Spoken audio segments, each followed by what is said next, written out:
and also a graduate of Islamic Law and Arabic Language at Al Marif Educational Center, Incorporated in Baguio City. Ustad Luqman is a Sharia counselor at law, and his expertise includes, but not limited to, Islamic law and jurisprudence, Islamic law on succession and inheritance, and Muslim personal laws and family relation. Ladies and gentlemen, let's hear from Ustad Luqman El bin Usman Imam. Sir Luqman. Thank you very much for that lengthy introduction. Alhamdulillah. So we start. Alhamdulillahi wahdah wa salatu wa salamu ala man la nabiyya ba'dah. We start by praising and thanking Allah subhanahu wa ta'ala for giving us the strength and the opportunity to attend this training, to share to one another our experiences and learnings. And I greet you all with the universal greeting of peace. Assalamu alaikum wa rahmatullahi wa barakatuh.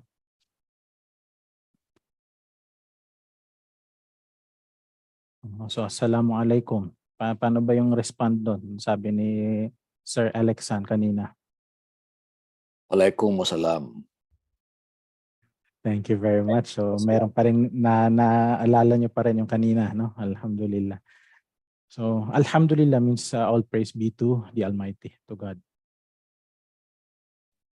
Okay, so my presentation for today, so I'll be your kind of, siguro in the lecturer, facilitator, and sharing, no, yung learning natin ngayon and experiences.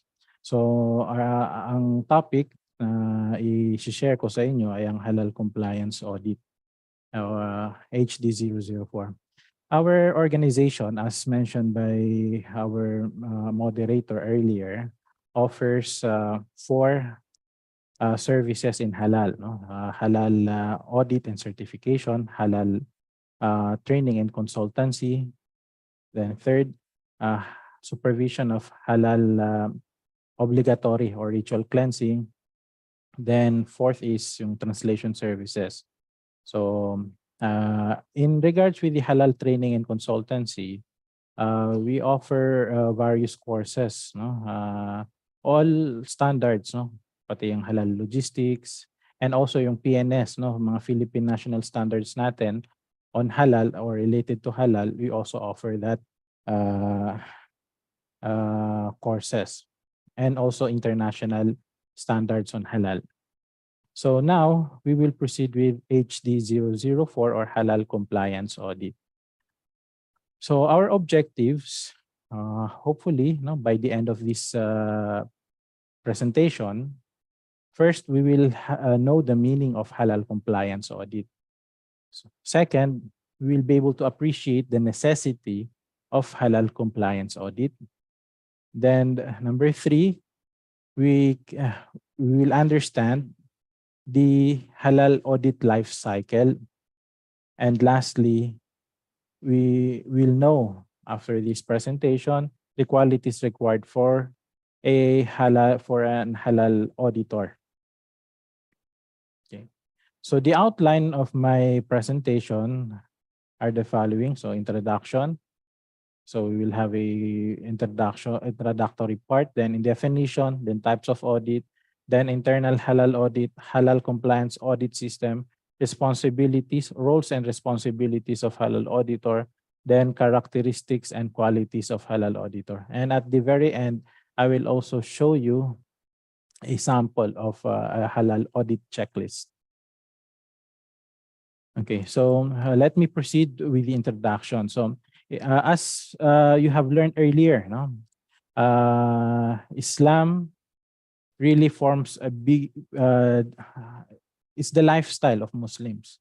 So we don't distinguish between religious and secular or non-religious. So Muslims consider everything that he do and say as an act of worship. That's why he is very careful with what he do and what he say. Yung greetings natin kanina, no? Assalamu alaikum wa rahmatullahi wa barakatuh. Assalamu alaikum for short. It means, ang literal meaning niya is peace be upon you. No? May the peace of the Almighty be upon you all. Ang meaning nun, the simplest meaning of that is that I assure you, no? I assure you that you will never hear a hurtful word, and nor will you feel hurt from me, no? Kung by my action or by my deeds or words, no? By deeds or words. So yun ang ibig sabihin ng assalamu alaikum. So that's why Muslims, no, very important sa kanila ang halal because it's a lifestyle, no? Hindi lang siya sa pagkain at kundi yung pamumuhay mismo. So in regards with audit, the audit function is an important, is important and mandatory in a country, for example, an Islamic state or a Muslim majority country, as it reflects the accountability of the auditor, not only to the users of the financial statements or halal logo, but more important to the creator, Allah subhanahu wa ta'ala. This is because Muslims believe that one's action and thoughts are always being watched by Allah. That the concept of muraqabah. So we know that the Almighty is all hearing and all seeing. That's why we are careful with what we say and what we do. Then it is fundamental to Islam, no? Is the edict that Inna Allaha kana ala kulli shay'in hasiba. Surely Allah takes careful account of all things. So it is to be noted that these references are to account in its generic sense. Reference to one's obligation to account to God and all matters pertaining to human endeavor, for which every Muslim is accountable. No? Yung term na account. No? Okay. In Islamic history, the institution of Hisbah, the role of the muhtasib to monitor, control, prevent fraudulent exploitations on consumers in the marketplace goes back to the time of the Prophet Muhammad sallallahu alaihi wasallam and the first four caliphs. So that's why if you take a look at the halal standards today, no, international and domestic standards sa halal at mga Sharia standards, all of these are based on the Quran and also based on the hadith or the acts and sayings and tacit approvals of the Prophet Muhammad sallallahu alaihi wasallam. So the function was linked to the Quranic verses that urge Muslims to promote right and prevent wrong. For instance, in Surah Al-Imran, verse 104, وَلْتَقُمْ مِنْكُمْ أُمَّةٌ يَدْعُونَ إِلَى الْخَيْرِ وَيَأْمُرُونَ بِالْمَعْرُوفِ وَيَنْهَوْنَ عَنِ الْمُنْكَرِ وَأُولَٰئِكَ هُمُ الْمُفْلِحُونَ. So let there arise out of you a band of people inviting all to all that is good, enjoining what is right, and forbidding what is wrong. They are the ones to attain felicity. The Quran impliedly mentions the importance of auditing. It was mentioned in the Quran, Allah said, Ya ayyuhalladhina amanu in ja'akum fasiqun binaba'in fatabayyanu an tusibu qauman bijahalatin fatusbihu ala ma fa'altum nadimin. O you who believe, if a wicked person comes to you with any news, ascertain the truth lest you harm people unwittingly, and afterwards become full of repentance of what you have done. So this verse, no, it implies the importance of auditing or making sure that everything is proper and everything is true. That's why in auditing, importante yung evidence-based. So here, if we hear a news, or any news, no, kung may marinig tayong kahit sa yung ngayon usong-uso yung mga fake news, no, yung iba share na lang ng share pag nakikita nila without ascertaining if there's any truth to that post na sinishare nila. So this is a very a big wrong, no, sa for us Muslims and all, no, dapat ito ay applicable sa lahat dahil if you hear something, you need to make sure, you need to ascertain that it is the truth. So if someone, for example, a company claims that all our halal products, all our raw materials are halal, so we don't automatically accept that statement unless it is proven with evidence, documented evidence. Because yun nga, maybe we will unwittingly believe it and it will cause us harm. No? Okay. Further, in Quran, Surah Al-Baqarah, the 2nd chapter, verse 282, this is the longest chapter in the Quran, longest chapter and also the longest verse. Writing and dictation of contracts, presence of the witnesses, and specification of date of payment are considered to be critical steps in ensuring validity of a contract. So this also impliedly or actually explicitly mentions the importance of documentation. Documentation. So everything should be written, no, black and white, no, as much as possible. No? That's the best practice. Everything should be documented. Everything should be written, black and white. Every single part of the contract will support each other and provide strong evidence in case any doubt or confusion arises in the future. There is less chance for any party to cheat or to take advantage of other parties' weaknesses. Most scholars agree that the presence of the witnesses was only a recommendation. It would be very pertinent and helpful if this recommendation is applied as to avoid any dissatisfaction or false claim that may arise. So yung witnesses naman can be yung yung evidence, no? Documentary evidence can that's why ang halal certification in its essence really is testimony. It's a testimony. The halal certification body testifies that this company is really halal. They are complying with the halal standards.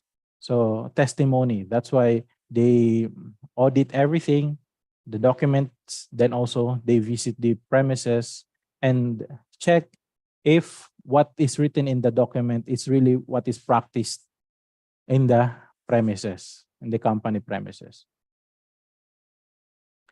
Islam has developed its own concept of accountability, which is the concept of taklif.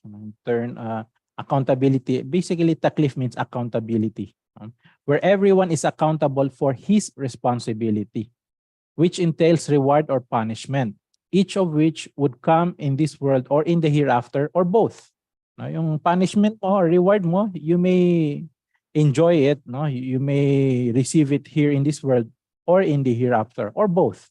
This means that the people must accept the duties and liabilities as well as the benefits of any ownership or responsibility, though they have no control over the final decisions of their actions.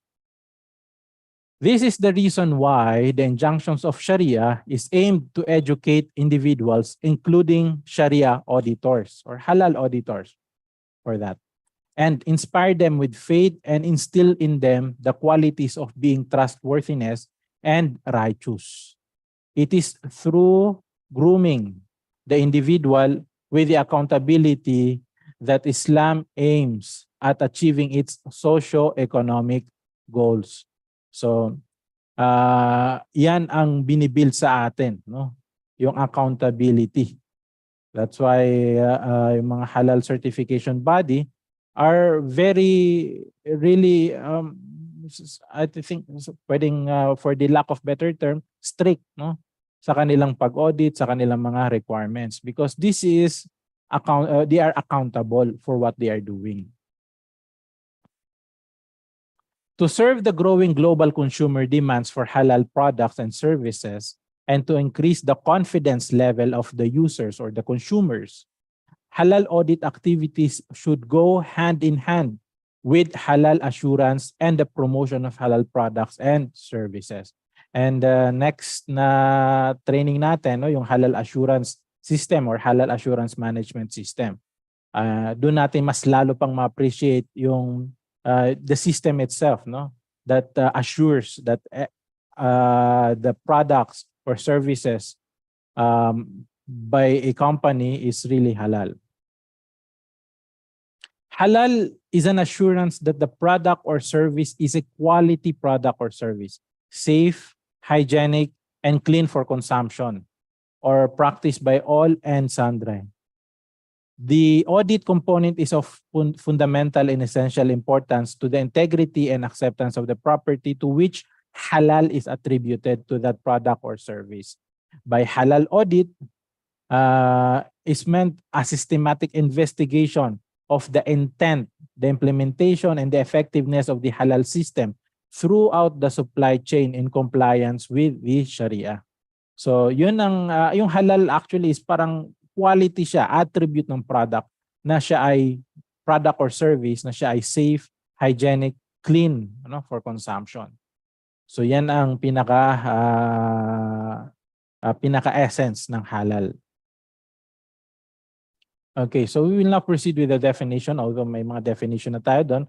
So here, what is audit? No? According to ISO 19011, guidelines for auditing management system, an audit is a systematic, independent, and documented process for obtaining audit evidence. So again, no, systematic dahil may system siya. Independent dahil yun nga, dapat impartial, makita natin doon yung impartiality.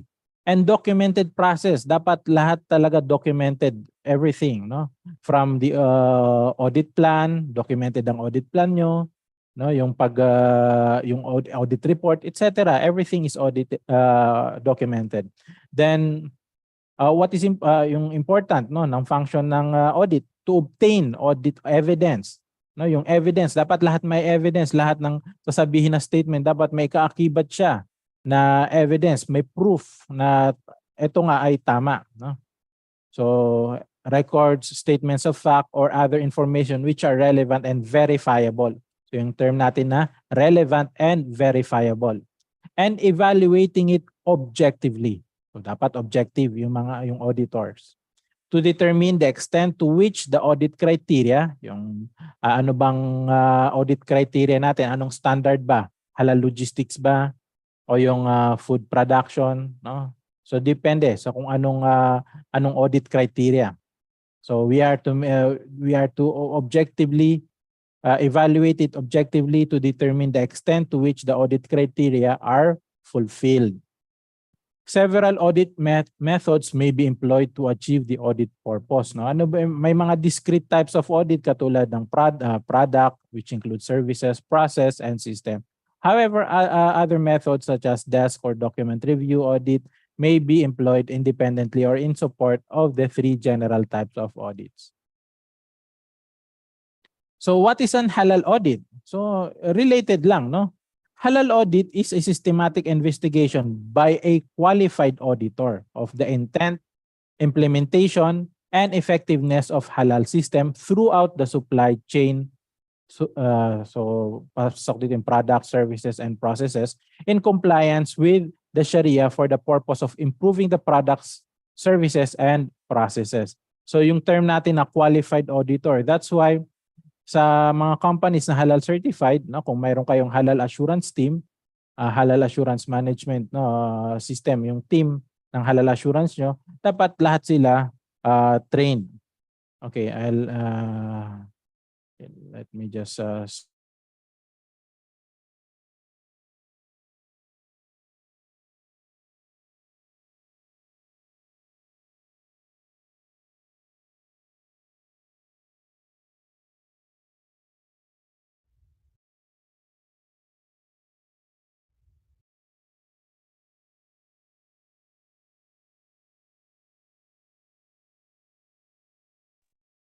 okay, it seems that merong mga disconnected sa inyo na disconnect, no? Marami. So let me just pause for the meantime. Okay lang ba sa mga nandito? Nag-fluctuate daw yung electricity. Yes, okay lang po. Sige, let's pause. Okay lang po. Okay, let's pause for the meantime. Let's wait for your colleagues. Kung may mga tanong na po kayo, isulat nyo na po para naka-ready later. No? Pero we will not accommodate questions for now. Later part na po, sa end na.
So please be patient, no? Hintayin lang natin yung mga kasama nyo.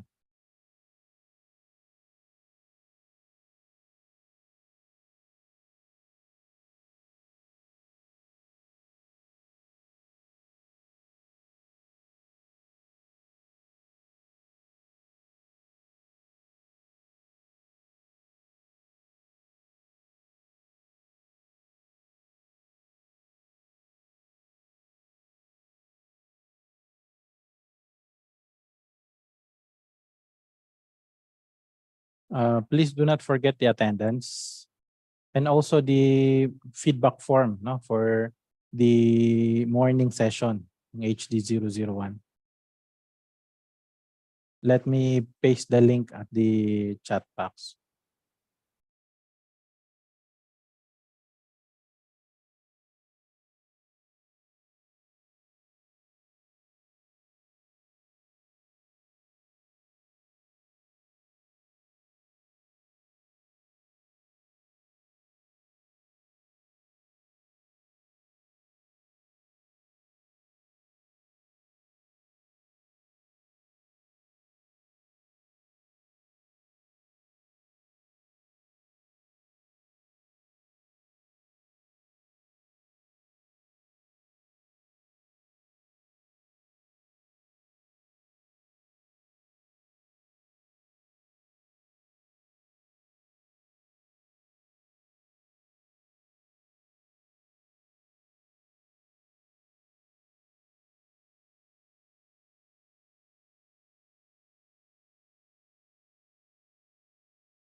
Um, Hello po, good afternoon. Dinig po ako. Yes, Lee. Ayun, sir, nagkaroon kami ng problem sa internet ngayon. Magka-classroom setup lang po kami. So, lahat kami nandito sa account ni Jenard po. Pwede na po natin ituloy. Pwede na. Apa, sir, dito na lang po kami sa isang Apa. Thank you, sir. Naka-projector naman kayo, no? Yes, sir, nagpa-projector na lang po. Okay. So we will continue. So ito talaga yung mga kasama doon sa mga cons ng online or virtual training. May marami talagang outside of our control ang nangyayari. Unlike pag face to face, limited lang yung nagiging problema dahil pwedeng kahit mawalan ng ilaw, at least magkakaharap bawat isa. So I will continue with the definition. Hopefully everyone is ready and taking notes. No? Kasi may activity, may workshop then later. Okay, so definition. So what is an halal audit? So if we take a look back, no, yung definition provided by ISO 19011 on what is an audit. So halos related lang din siya. No? So halal audit is a systematic investigation by a qualified auditor of the intent, implementation, and effectiveness of halal system throughout the supply chain. So yung intent, no, yung intent ng company, ng organization, no? Then yung implementation nila doon sa intent na yon. And how effective ba yung implementation nila ng halal system nila throughout the supply chain. So as we have said, dapat qualified yung auditor, meaning that's why merong tayong, kung titingnan natin yung Philippine National Halal Certification Scheme, which was crafted by the Department of, by the Halal Board, no, headed by the Department of Trade and Industry. Ang training requirement is at least every 6 months or at least once a year, no? Every 6 months or once a year may training dapat, continuous na training sa halal, no? And halal standards and other halal related topics. So that's why no, that's how you get to be qualified auditor, continuous education and also training, no? Okay. So halal audit typically applies but is not limited to a halal system elements thereof to process, to processes, to products, or to services. Such audits are often called halal process audit or halal product audit or halal services audit. So sa halal services, katulad ng sa mga financial products, no, ng mga banks, no, Islamic banks. So ngayon, kasama sa mga ipinasa na batas sa Pilipinas, no, aside from the RA 10817, which is yung halal export and promotion development law, ay may mga batas na rin patungkol sa Islamic banking and finance, no, to expand and to strengthen the Islamic banking and finance in the Philippines. So kasama yon, no, may mga ganun, may mga audits din na ginagawa doon. Halal audits are carried out by people not having direct responsibilities in the areas being audited. No, yun. Dapat wala silang direct responsibilities in the area being audited, but preferably working in a cooperation with the relevant personnel. So for example, sa mga internal audit, halal audit, no?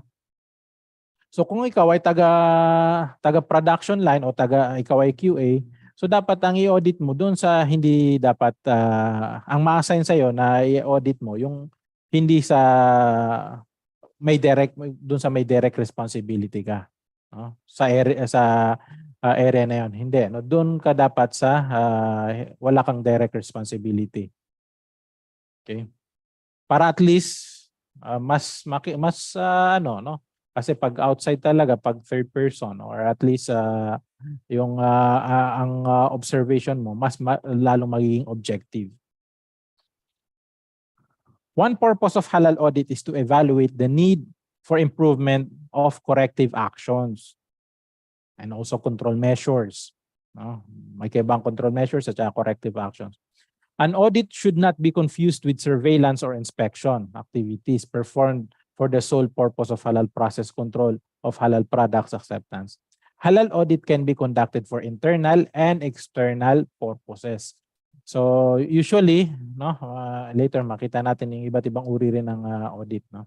So pwede natin i-classify siya sa dalawa lang, internal at saka external. Okay. So now, what is halal compliance audit? We have a halal audit. Ano ba yung halal compliance audit? So halal compliance audit is conducted by means of an independent, impartial, and objective audit to ascertain full compliance with the halal standards. So compliance ang tinitingnan natin with the halal standards. So it should be independent, impartial, and objective audit. So yung ginagawa ng mga halal certification body, usually halal compliance audit siya. Halal compliance audit.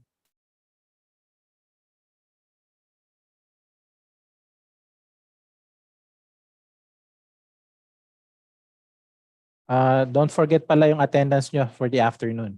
Okay, magkaiba yung attendance sa morning and also the afternoon kasi may kaibang course to. Okay, so what is an auditor? Auditor is a person technically competent in auditing halal procedures and requirements. Halal compliance system and audit, and in particular, components of the whole halal value chain. They can be internal or external. No? Kapag internal, ito yung sa company. No? Ito yung usually ginagawa in preparation for an external audit. No? Or kahit ano lang, kahit hindi rin preparation, no? For self-development and i-check ang ang company, no? Kung sila ba ay na-implement ba nila ng maayos yung halal assurance system. Okay, so ang internal halal auditor, ang kanyang usual na ginagawa is to verify compliance with terms of reference. No, kasi pag ikaw ay halal certified na company, meron kayong agreement with the halal certification body, no? Meron kayong contract, no? Meron kayong agreement entered into, no? By you and your halal certification body. So dapat yung mga terms of reference na nandoon, ma-check, ma-verify ng company, no, ng internal halal auditor kung sila ay nagko-comply dito. Then to verify compliance with halal process specifications, no, mga halal standards, no, mga kung ano mga kailangan ng halal, no? Whether key documents or process outputs verifying halal processes, establish confidence in the purity in the processes, and to ensure conformity to halal standards.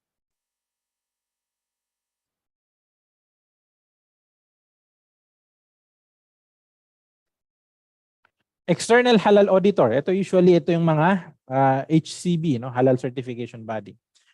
To establish confidence in organizations' ability to meet the requirements of purchasers or consumers, no? So yan ang So actually yung external halal auditor, pwede yan yun yung second party or third party, no? Later makita natin yung first party, second party, and third party. So for example, kayo na company, no, halal certified kayo, pwede rin kayong i-audit nyo yung supplier nyo, no? Kasi para makita nyo talaga na yung raw mats o yung sinusupply sa inyo ay naaayon sa specifications nyo. Assist in the process of supplier selection. No, ganun yung kaya sinabi natin. Assist in determination of supplier control mechanisms. Okay? Audit existing suppliers to verify conformance with the contract requirements.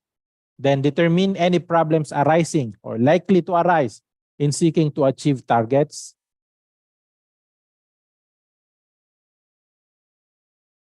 Then the necessity of halal audit, no? Halal audits are necessary to determine first the conformity or non-conformity of the system to elements specifically required by halal systems. So yan ang chine-check, yung conformity and non-conformity. Then second, the effectiveness of the halal system in meeting specified halal quality objectives.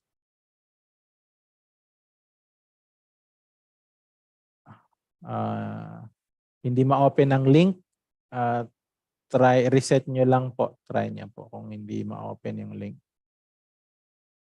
Yung attendance, try nyo lang din po later sa mga cellphone nyo.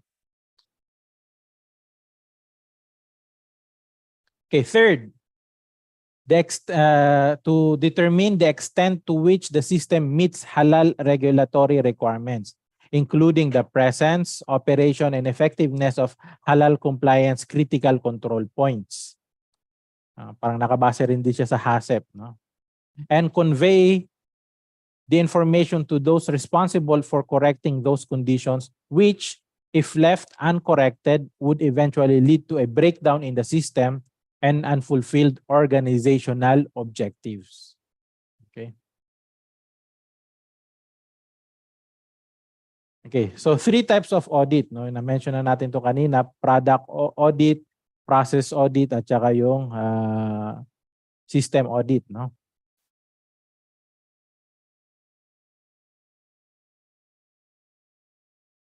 Okay, so product, process, and system audit. Na ulit lang to kanina.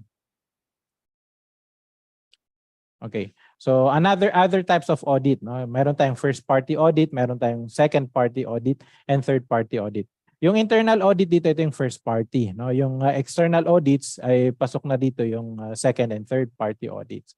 So ang first party audit, no, is performed within the organization to measure its strength and weaknesses against its own procedures or methods and or against external standards adopted by kung voluntary man ito or imposed on, mandatory man to on the organization. So katulad ng halal certification, no? Kung kayo halal certified, so mandatory sa inyo na i-check, no? I-verify kung yung mga procedures nyo ay nagko-comply, no? With that standards. A first-party audit is an internal audit conducted by auditors who are employed by the organization being audited but who have no vested interest in the audit results of the area being audited. No? So usually, sinashuffle yan. No? So kung anong area ka responsible, no? Hindi ka ikaw ang pwedeng maging internal auditor doon. No? Sa ibang area ka. So a second party audit is an external audit performed on a supplier by a customer or by a contracted organization on behalf of a customer. So pasok na rin dito yung pag-audit ng toll manufacturer nyo. No? For example, mayroon kayong ina-outsource, a part of your production is outsourced to a toll manufacturer. So pwede nyong i-audit yon, no? Para ma-check nyo kung papasa o nagko-comply sila sa mga standards na ini-impose nyo. A contract is in place and the goods or services are being or will be delivered. Second-party audits are subject to the rules of contract law as they are providing contractual direction from the customer to the supplier. Second-party audits tend to be more formal than first-party audits because audit results could influence the customer's purchasing decisions. Then a third-party audit is performed by an audit organization independent of the customer-supplier relationship and is free of any conflict of interest. So ito yung katulad ng halal certification bodies. So independence of the audit organization is a key component of a third-party audit. Third-party audits may result in certification, registration, recognition, an award, license approval, a citation, or kung negative naman, a fine or a penalty issued by third-party organization or an interested party. So 4 phases of an audit. No? So basically, internal or external man yan, ito yung 4 phases of an audit. General siya. No? So first is audit preparation. So audit preparation consists of everything that is done in advance by interested parties such as the auditor, the lead auditor, the client, and the audit program manager to ensure that the audit complies with the client's objective. No, kung ito man ay internal. No? The preparation stage of an audit begins with the decision to conduct the audit. preparation ends when the audit itself begins. Second, audit performance. The performance phase of an audit is often called the field work. It is the data gathering portion of the audit and covers the time period from arrival at the audit location up to the exit meeting. It consists of activities including on-site audit management, meeting with the auditee, understanding the process and system controls, and verifying that these controls work, communicating among team members, and communicating with the auditee. Third, audit reporting. The purpose of the audit report is to communicate the results of the investigation. The report should provide correct and clear data that will be effective as management aid in addressing important organizational issues. The audit process may end with the report is issued by the lead auditor or after follow-up actions are completed.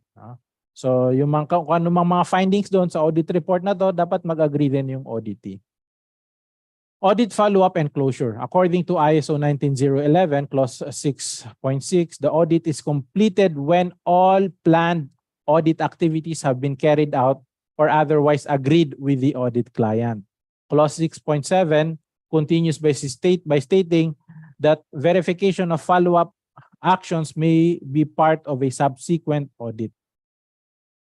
So note, requests for correcting nonconformities or findings are very common. Corrective action is action taken to eliminate the causes of an existing nonconformity, defect, or other undesirable situation in order to prevent recurrence or reactive. Corrective action is about eliminating the causes of the problems and not just following a series of problem-solving steps.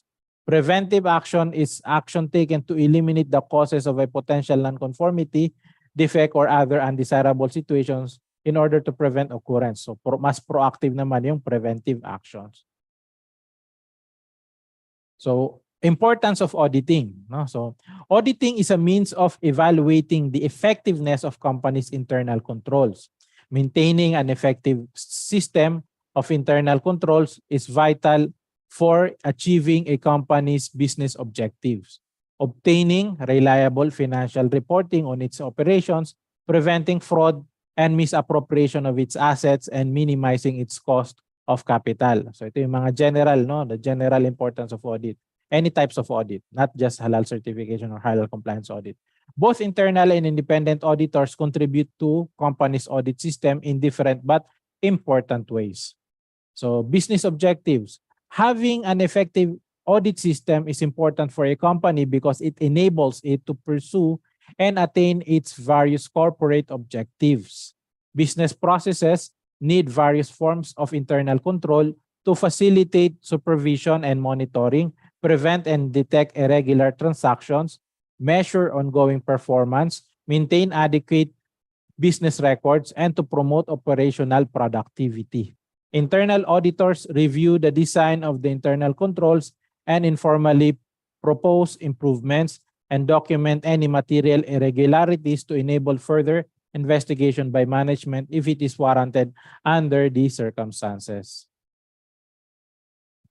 So, risk of misstatement. Auditors assess the risk of material misstatement in company's financial reports kung ito naman ay sa pag-audit ng finance ng isang company. Without a system of internal controls or an audit system, a company would not be able to create a reliable financial reports for internal or external purposes. Thus, it would not be able to determine how to allocate its resources and would be unable to know which of its segments or product lines are profitable and which are not. Additionally, it could not manage its affairs as it would not have the ability to tell the status of its assets and liabilities and would be rendered undependable in the marketplace due to its inability to consistently produce its goods and services in a reliable fashion. Accordingly, an audit system is crucial in preventing debilitating misstatements in companies' records and reports. Then also fraud prevention. Ito, kasama rin ito sa importance of auditing. So internal audit serves an important role for companies in fraud prevention. And it is also part of prevention. Prevention can be deterrence, and if a company is known to have active and diligent audit system in place, by reputation alone, it may prevent an employee or vendor from attempting a scheme to defraud the company. Then cost of capital. No? The cost of capital is important for every company regardless of its size. Cost of capital is largely comprised of the risk associated with an investment, and if an investment has more risk, an investor will require higher rate of return to invest. Strong audit systems can reduce various forms of risk in an enterprise, including its information risk, or the risk of material misstatement, as mentioned earlier, the risk of fraud and misappropriation, and etc. Okay, internal audit. So internal halal auditing. No? The role of internal audit is to provide those responsible for governance with objective and independent assurance on the effectiveness of halal processes. Fundamentally, this includes evaluating the effectiveness of controls on the whole range of halal and haram risks that the organization faces.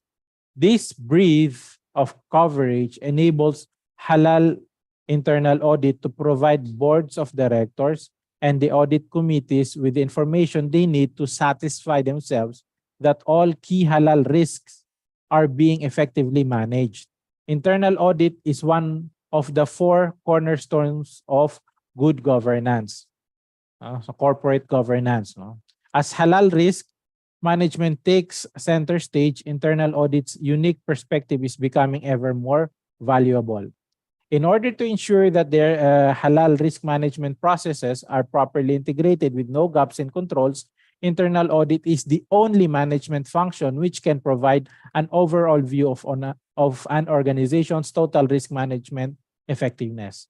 Boards, audit committees, and executive management derive different benefits from the core functions of the halal internal audit.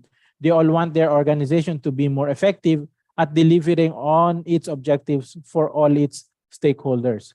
But each has a different perspective, and as a result, the value they each extract from internal audit differs too.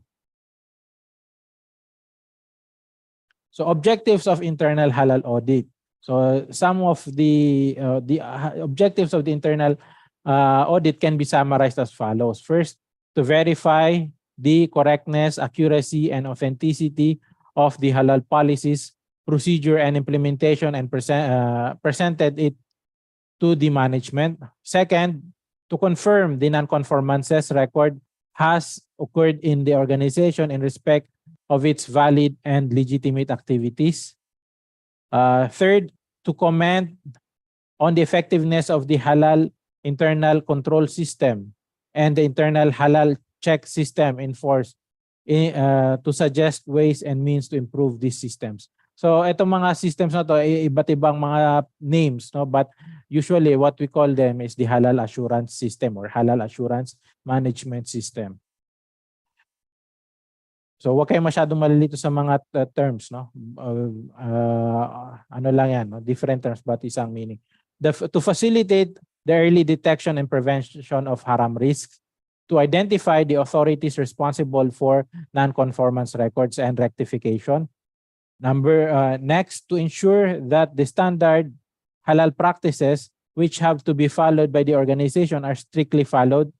To undertake a special investigation for the management. Then lastly, to assist management in achieving the most efficient administration of the operation by establishing procedures by complying with the company's operating policies. So what are the benefits of internal audit, no? Halal internal audit.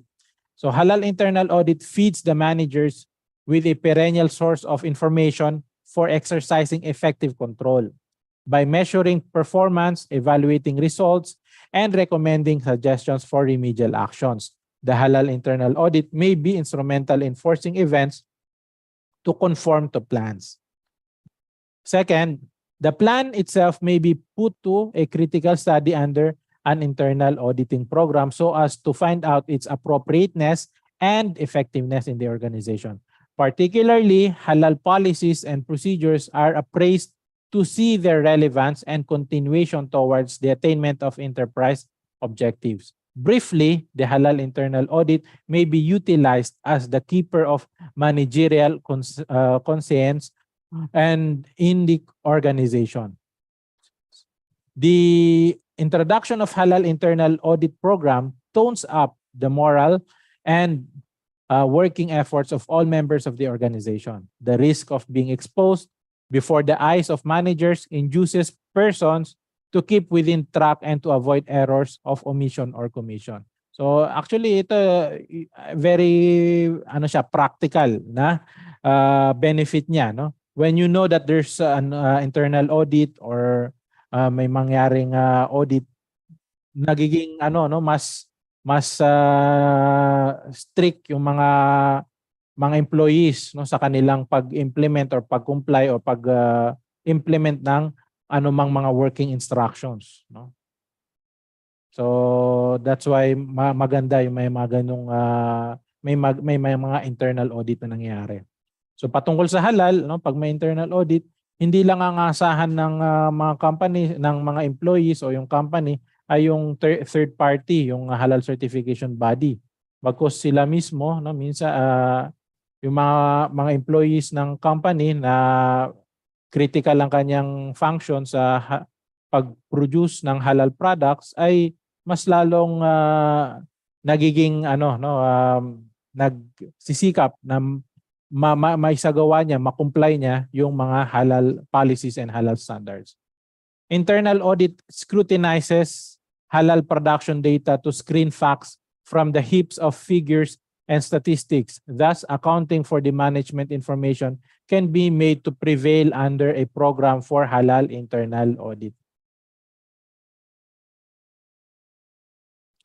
Advantages of halal internal audits. So, first, the biggest advantage of halal internal audit is that it will lead to the discovery of errors, and therefore, when the external audit is done, those errors which were discovered during internal audit would have been rectified by then.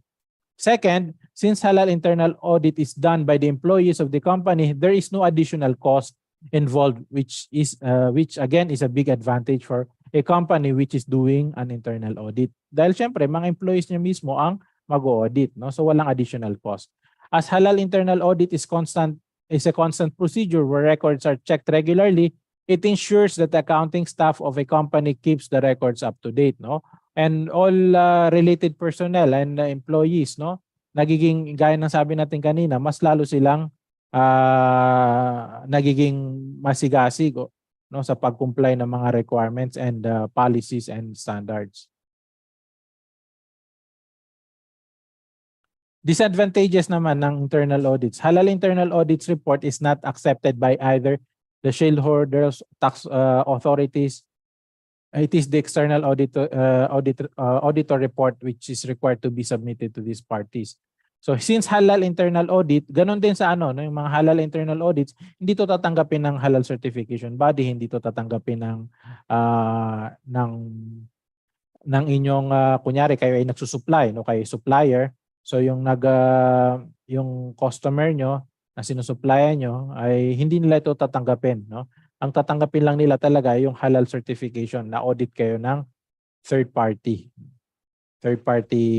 auditor, like halal certification bodies. Since halal internal audit is done by the employees of the company, chances are that it may be biased, no? Kasi syempre kilala niya, kumpare niya, so may nakita siyang hindi maganda, hindi niya i-report or parang nasanay, hindi niya masyado nakikita yung mali pala, no? And therefore the company cannot depend on such reports, no? Hindi siya totally effective at but at least, no, yung mga very visual o yung mga very usual na mga or very common yung nakikita kaagad ng mga errors, makikita kaagad, no, at ma-rectify. Since a halal internal audit is not done by the professional auditor, chances of internal auditor not detecting the errors are high.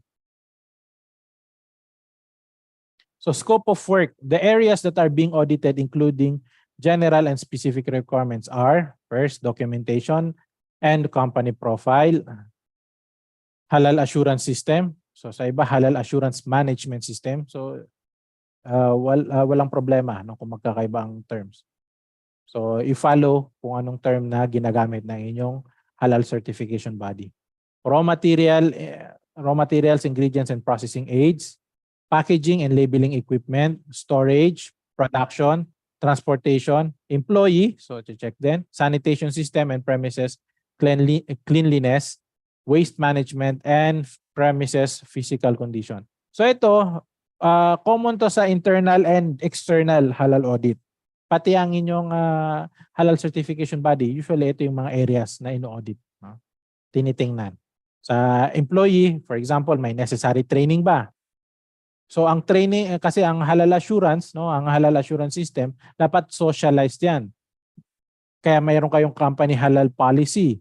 Dapat alam lahat ng mga empleyado nyo, lalo na yung mga employees na nag-work doon sa production line na nagpo-produce ng halal products, yung halal certified na production line, dapat alam nila na sila ay ang kanilang pinoproduce ay halal, no? So kaya chine-check to, no, ng mga ng halal certification body kung sila ba ay informed, ang mga employees ba informed, socialized ba ang halal ang halal assurance system, may training ba sila sa halal patungkol sa halal. So magre-require sila ng mga ng proof, evidence na talagang sila ay may alam sa halal. So training, so mayroong certificate. So etc. So auditing process. So na-mention na natin na halos actually yung iba doon. So dito medyo mas detailed, no? So internal auditing is multi-stages, multi-layer process. In halal assurance system or halal assurance management system, internal halal auditing begins with the proper planning and preparation, and only after that the actual auditing can begin. So yun nga, audit planning and preparation, magmi-meet ang audit team, no? Sino yung mag-audit, sino magiging lead auditor, sino members, sino ang Sharia expert, no? Sino yung halal expert, sino yung technical expert. Then execute na yung audit. So adequacy audit. So siya ba adequate? So pwede ba siyang i-audit? Dapat na ba siyang i-audit? Ready na ba? O yun, adequate ba na i-audit sila? So yung titingnan muna. Kung yes, then proceed to the on-site or compliance audit. Then pwede ring mag-diretso audit report, no? Then mag-closing. Kung hindi naman siya adequate, so may audit report, no? Then kailangan may correction, no?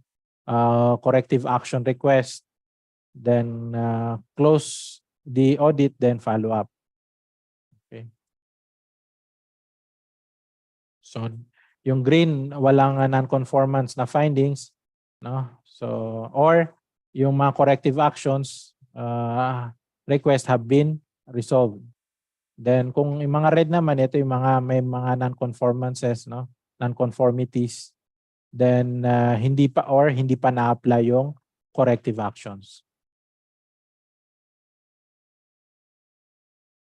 Audit checklist. The importance of checklist for an auditor. Why is it important? So first, objective evidence that an audit was performed.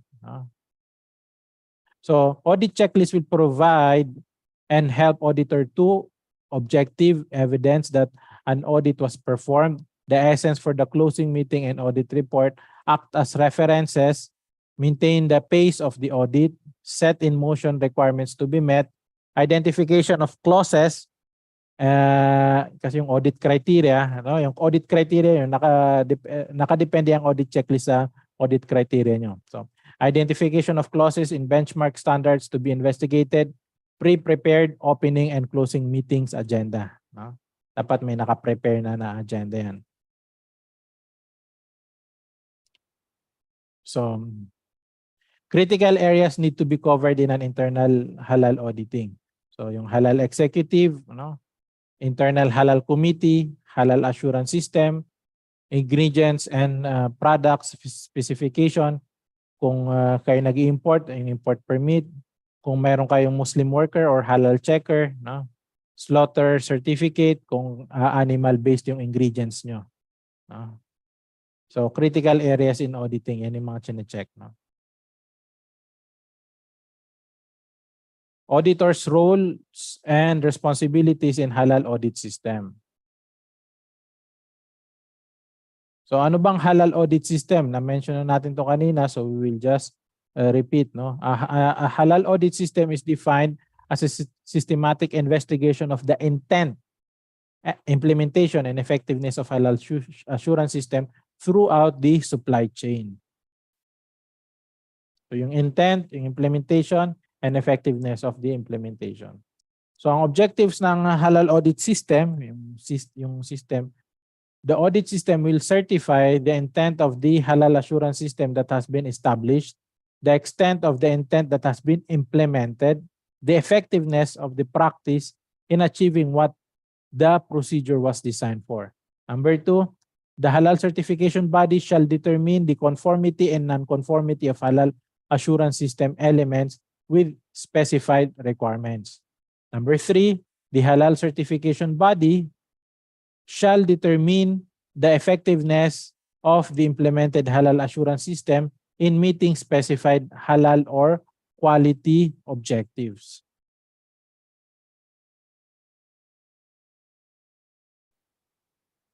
Number 4, the halal certification body shall provide the organization with an opportunity in implementing and continuously improving the halal assurance system. So ang halal assurance system pala, it's only applicable to, so sa micro at saka small enterprise, lalo sa micro hindi siya implemented, no? Yung buong halal assurance system. Mayroon lang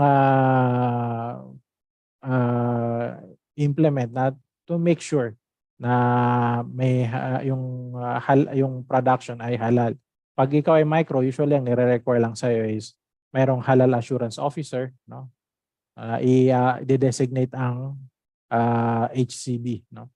So yung buong system naman, yung magkakaroon ka ng halal team, magkakaroon ka ng halal assurance management system, usually applicable yan sa medium to at saka large enterprises.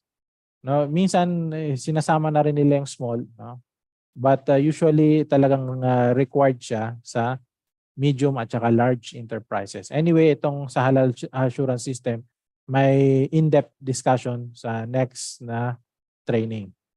Number 5, the halal certification body shall ensure that the halal assurance system implemented shall meet the regulatory requirements. Number 6, the halal certification body shall permit the listing of the audited organization's halal system in certification body database. So ilalagay sila dun sa database na sila ay audited and halal certified na.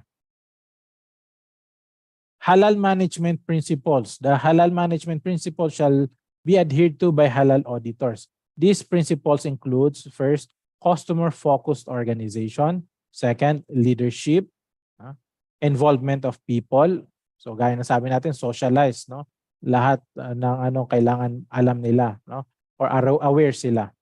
Process approach, system approach to management, continual improvement, factual approach to decision making, and mutually beneficial supplier relationship. So halal system approach, no? Kung sa system, no, yung input, process, then output. So yan. Dapat yung sa input, ma-sure na lahat ay halal, no? Lalo na, no, sa mga Muslim countries at saka yung mga companies owned by Muslims, usually mas stricto sila, no? Kasi syempre pati yung money dapat hindi galing sa nakaw, hindi yan money laundered, hindi yan galing sa gambling o ano. So make sure na yung the money that was used ay talagang halal din, galing sa mabuti. Then everything should be halal. Then yung process, ganun din, dapat in accordance with the halal process. So ang magiging output mo nun ay halal. No? Make sure na yung halal output mo hindi maging contaminated. Okay, so ano ba ang halal compliance critical control point? So actually related din siya sa HACCP, no? So dito naman ang tinitingnan naman ay yung halal compliance, no? Ang tinitingnan natin. all organizations shall prepare charts of flow processes of raw materials, packaging, and labeling. This is to be conducted from the point of origin to the point where finished products are served to the end consumer. So lahat yan, no? Buong supply chain, buong value chain. From these charts, the organization shall identify the stages where control can be established to stop non-halal contamination. So yung mga critical points dito, i-identify natin at ano yung mga control na ilalagay, no? Mga control measures, no? To stop non-halal contamination, hazards, and or to contain or totally destroy the inherent and introduced contaminants. So sabi natin ang contamination, no, hindi lang mga haram, no? Hindi lang yung mga na-mention natin na haram, bagkus pati yung mga najis dapat maiwasan, pati yung mashbu, yung mga doubtful. That dapat you have to make sure that everything that you use ay halal, no? So yung making sure na yon, dapat hindi ka doubtful, dapat may proof ka, may evidence ka. So for example, na-mention ka kanina ni Sir Alexan, no? Yung wheat flour, no? Yung arena. So dahil sa Philippine Fortification Act, kailangan yung mga arena natin ay fortified with vitamins. So kung hindi natin alam kung ang arena na gamit mo ay hindi halal certified, so kung ito ay fortified with vitamins, you are not sure if it's halal or not, no? Kasi yung vitamins, lalo na mga commercial vitamins na ginagamit, usually galing yan sa animals, no? So yung animals pwedeng maging halal o hindi, no? So kung ito ay galing sa hindi halal, so yung vitamins na yon, contaminant na yon, haram na yon, najis na yon. So hindi mo na siya pwedeng ihalo doon. So pag hinalo mo siya, hindi na magiging halal yung arena mo, no? So that's why you have to make sure everything is halal. Number 3, auditors should be able to identify these control points and determine the halal state of a product during the audit process. So sa halal certification body, ito daw yung compliance audit procedures, no? Yung certification body, halal auditor is appointed, no? Yung team, no? I-appoint sino yung team, sino yung lead auditor, sino yung Sharia expert, sino yung technical expert, no? Kasi gaya ng sabi natin, palagi dapat halalan, tayyiban, lawful, at the same time wholesome, good, no? Clean. Yung wholesome, ang minimi natin sa wholesome, yung tayyiban ay malinis, safe, no? Hygienic, etc. Then preparation of the audit schedule, no? So i-approve ko itong schedule na to, then magpo-prepare na for the audit. So yung audit schedule ipapadala yon sa auditee. Then execution of the audit, no? So yung execution, nandyan yung opening meeting, no? Nandyan yung document review, nandyan yung on-site, yung premises inspection, no? Yung pag-audit sa premises, then may closing meeting. Then audit findings report, so magre-report, no? So kung may mga NCs, ano yung mga corrective actions. Dapat yung NCs na nakita ng auditor, mag-agree doon yung auditee, no? Kasi syempre sabi niya, ito ang findings namin. So maring i-contest yun ng auditee. Hindi, naka-comply na kami dyan, hindi yan NC. Hindi yan major, so ito ay minor lang o ito ay hindi, no? So hindi to dapat maging NC, hindi to dapat non-conformance, no, records, non-conformity record. So ito, ipo-prove mo yan, no? Ipo-prove mo. That's why sa pag-present ng yung audit findings report, may pipirma rin doon, no? Or mag-agree doon yung auditee. Then agreement on the corrective actions, ganun din sa corrective actions kung gaano katagal, no? Pwede o pwedeng hindi mag-suggest ang auditor, no? Ang halal auditor. So pwede rin naman siya mag-suggest, no? So importante yung corrective actions na come up ay dapat talagang ma-address niya yung non-conformities. And at the same time, meron siyang ibibigay na reglementary period, no, kung gaano katagal yung period na yon, yung duration ng pag-implement ng corrective action na yon. So Yun, no? So dapat mag-agree din doon yung halal auditor, no? Yung auditor. So verification of corrective action. So kailangan i-verify kung ito ba ay na-implement, no? Effective ba siya? Evaluate mo siya, no? Then nag-improve yung halal system. Then management review and reporting. So after that, i-close na yon, no? Ibig sabihin tapos na dahil na-implement na yung corrective actions.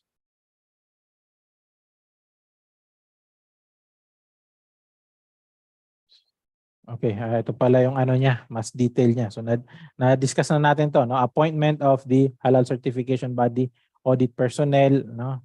Then yung preparation of audit schedule, the areas of compliance auditing shall be executed includes documentation audit at saka physical audit. Ito yung sinabi natin kanina, no? Compliance audit conducted to ensure the halal compliance. Critical control points are appropriately and comprehensively managed.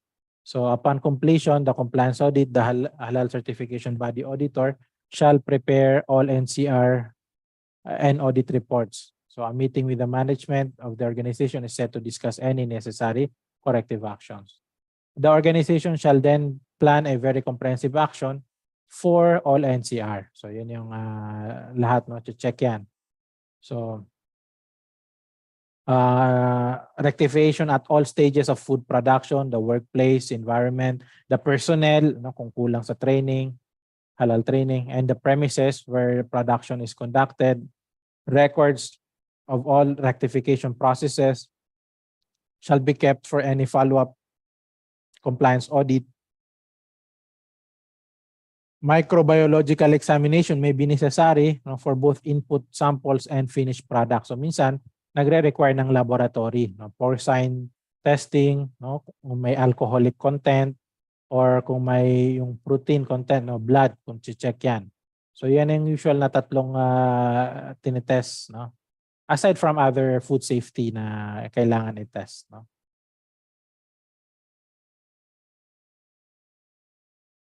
Then number 6, the compliance audit shall be carried out in the following basis. Number 1, determine the conformity of the halal system elements with the specified process requirements. Determine the effectiveness of the implemented halal system in meeting specified objectives.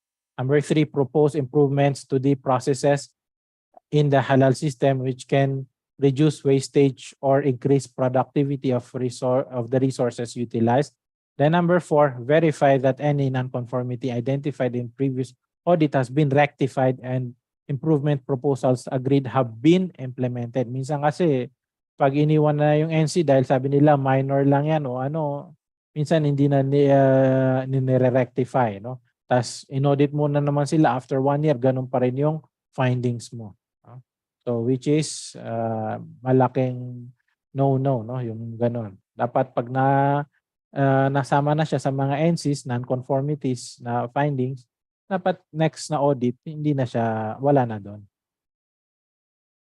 So halal auditors skills, no? The HCB conduct a training program on its appointed auditors with the ultimate objective acclimatizing the auditors towards concepts geared towards achieving organizational success and implementation of halal assurance system. Ganun din, no? If you have, for example, mayroon tayong tinatawag na yung training na para lang dun sa para sa general employees ng company, no? Then meron naman tayong trainings na isinasagawa specifically para sa halal team, no? Internal halal team ng company. No? So usually mga advanced auditing training and also mga standards, no? Different Philippine national standards and international standards on halal. So yan ang usual na ina-avail ng training ng internal halal team, no? Yung sa halal assurance team ng company.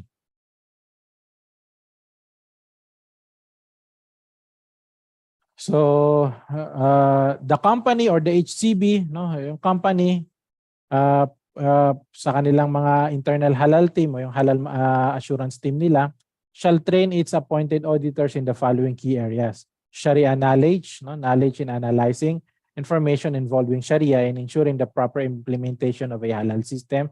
Technical skills, knowledge in analyzing information involving food science, particularly ensuring the proper implementation of halal system. Then number 3, business knowledge, understanding the halal organization's situation, including financial information, customer complaints, and competitive position. Then interactive communication skills. So dapat magaling din yung auditor, no? Enabling interaction to occur so that the values of the halal organization are upheld and supported. Number 5, continuous improvement skills. Knowledge to systematically analyze and improve output, job processes and inputs. Then leadership skills, coaching and reinforcing the ability to lead, delegating authority, inculcating positive performance in group meetings, resolving conflicts, and getting others to buy in to ideas. Then number 7, team skills, skills in working as a team and reaching consensus.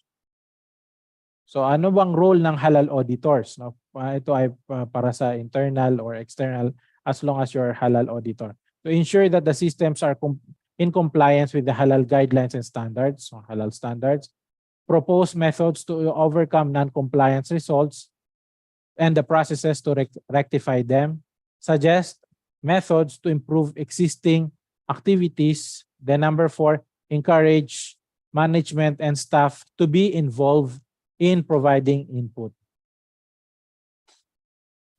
Responsibility of halal auditors. Compliance towards applicable audit requirements. No, number 1. Compliance, no, towards applicable audit requirements. Number 2, communicate and clarify audit requirements.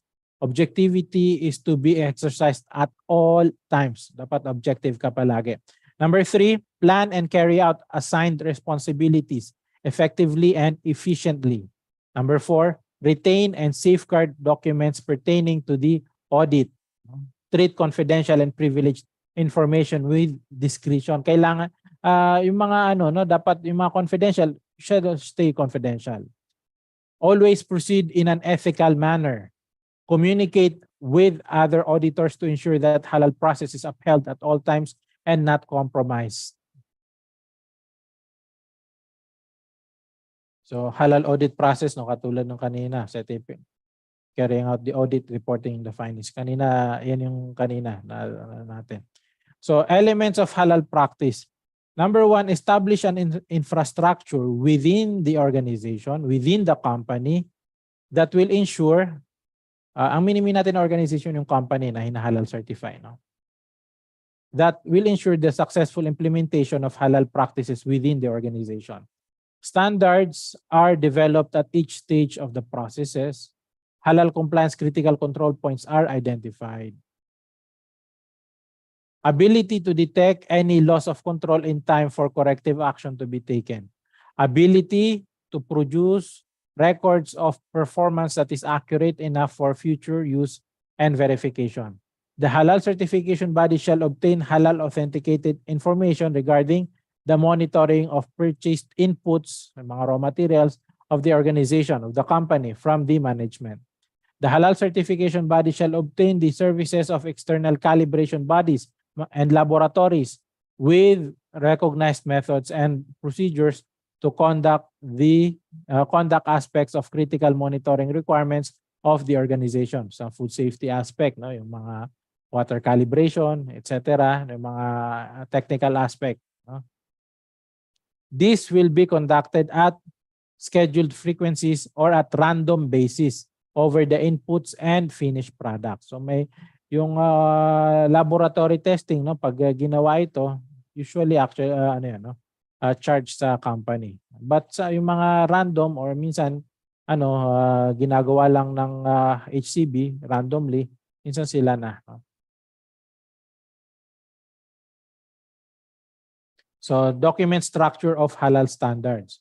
So unang-una, pinakataas ay yung halal policy or yung halal manual. So you have halal manual. Yung sa halal assurance system, kasama doon dapat may mabuo kayong halal manual. So parang GMP siya, no? Yung GMP manual, parang halal, yun na yun rin siya. Mas lang siya, detailed at mas related siya sa halal. So this covers policy, responsibilities, and general description of how much components of the halal that meets the requirements of halal standards are complied with. Then halal procedures, these are the detailed administration, operational or value-adding processes of the halal. Then yung operating instructions, supporting documents. These are the detailed technical operating documents, no, specifications, standards, forms, drawings, no. Yeah. So halal compliance audit checklist, no, yung requirements, then yung observation. So later may maibibigay tayong mas malaking example, no, mga sample lang o checklist. So yun ang mga tinitingnan na daanan natin to kanina. Okay, review of documentation. So ano bang tinitingnan dito? The audit team will proceed to execute the following. Review the records of halal procedures and programs. So yung mga documents, no, yung mga written na mga instructions, procedures, no, mga programs.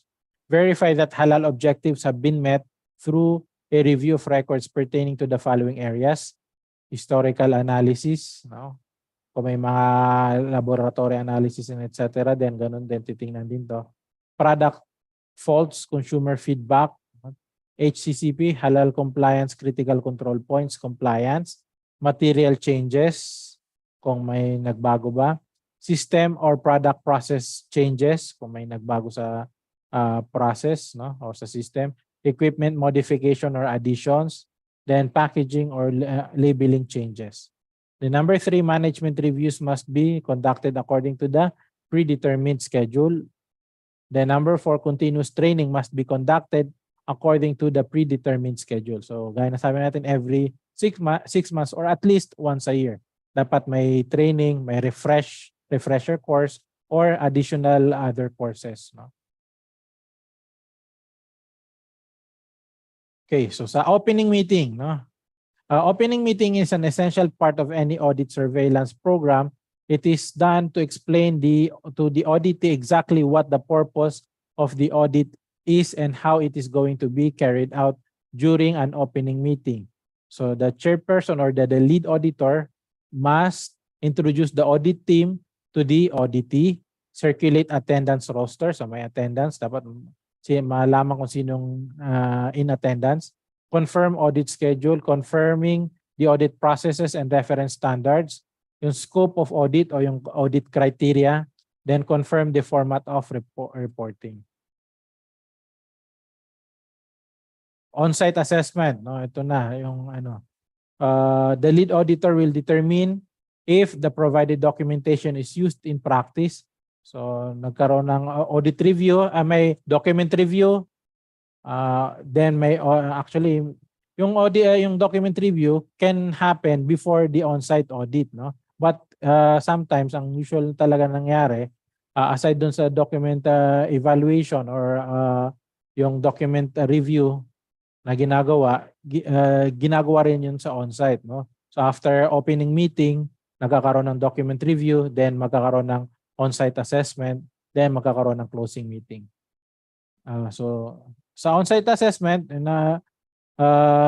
number 2, the auditor will determine if the provided documentation is used in practice. Talagang kung ano sinulat nila, yun talaga ang pinapractice nila, yun ang ginagawa nila. If the valid procedures for the certification body are respected, if the certification methods are applied in a technically correct manner. Number 4, the scope of accreditation as the final scope has yet to be determined. So titingnan kung alin ba dapat doon, kung alin na ang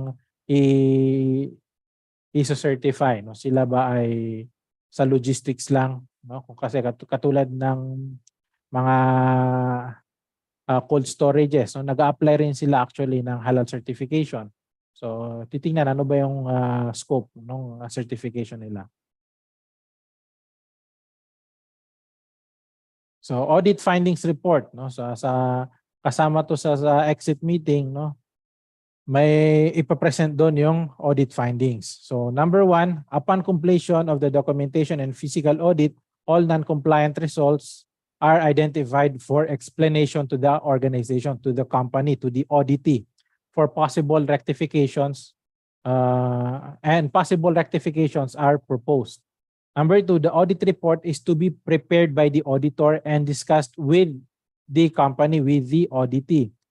All NCR findings are to be agreed upon by both parties. So gaya ng na-mention ko kanina, yung ipapresent ng HCB ng Halal Auditor Team sa auditee, sa company, na mga NCs na nakita nila, dapat mag-agree rin yung auditee, yung organization, yung company na ino-audit. Number 3, the auditee, the company, no, the organization shall be given ample time for corrective actions before being verified by the auditor. So depende sa kung gaano anong classification ng NCs, may ganun din katagal o kabilis ay ibibigay na oras. Number 4, the audit team shall organize an exit meeting whereby the auditors present the findings of the audit and obtain acceptance of any corrective action requests. CAR to, hindi CAP. CAR.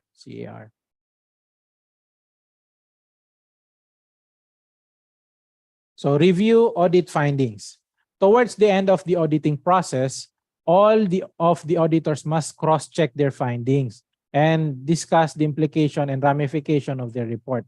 At this point, they shall discuss finding and observations, determine if there are any non-conformances, categories of non-conformances, prepare corrective action requests, prepare for closing meeting. So yung sa audit report, no, before pa sila maka-come up ng audit report, kailangan mag-meet muna yung audit team para mag-agree din sila sa kung anong ipapresent nilang mga findings nila. And usually, no, hindi lahat, no, negative, no. Mapapansin nyo, ang mga halal certification body, no, yung mga auditor nila, mayroon din sila pag may nakita silang mga positive observations, sasabihin nila ito, no? Dahil hindi lang negative ang hinahanap nila, pati yung mga positive, no? Yung mga positive observations nila, they will commend the company, they will commend the auditee na itong mga magagandang ginawa nyo ay dapat at saka dapat ipagpatuloy ito. So minsan wala talagang mahanap na non-conformity, so lahat positive observations, no? Hindi ibig sabihin no, na palaging negative or palaging non-conformities ang nahanap. So sa reporting, audit finding and preparing the audit report, no? After the audit process has finished preparing a draft of audit report, immediately and present it to the auditee, to the company at the end of the audit. A report is a summary of audit findings and results, and it provides information about the status of halal compliances. It must be produced after every compliance audit. So ito yung usual na laman niya, no? Content of an audit report. First, company name and address, dates of audit, name of the auditors, objective and scopes, no, yung audit criteria of the audit, such as the name of areas, function, or department visited and the processes audited. Kasi pag malaki ang company, usually hindi lang no, ilang beses mag-audit yan, no? Pwedeng pa isa-isa by segment. Audit summary, then reference documents, total numbers of NCRs, mga non-conformities, then yung opening meeting and exit meeting records of attendance and details of any problem that arise. So, nandun dapat yung attendance, sino yung naka-attend sa opening at saka sa exit meeting.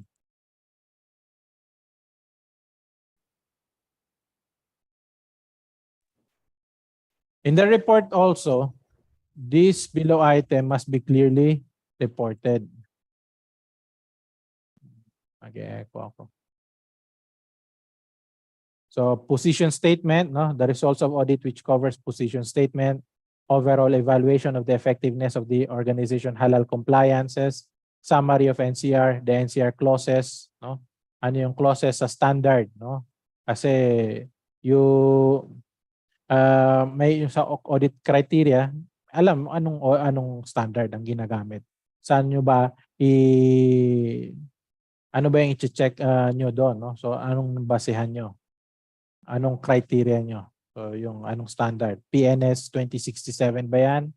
O anong standard yan? The agreed corrective action to be taken, agreed on follow-up audit, kung may follow-up audit, kung kailangan ng follow-up audit. Then follow-up action in terms of scope and time scale, signatories of auditors and date.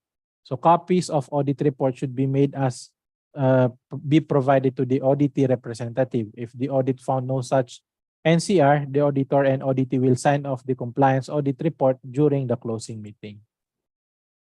Sir, Yes. let's have a coffee break for the 15-minute break po. Baka inaantok na yung mga participants, so you can have coffee for a while. Thank you very much. Medyo napahaba nga ng 5 minutes. Sorry, no, for that. 2:30 dapat ang break natin. We will resume at 2:50. So let's take a break.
Yes, hello.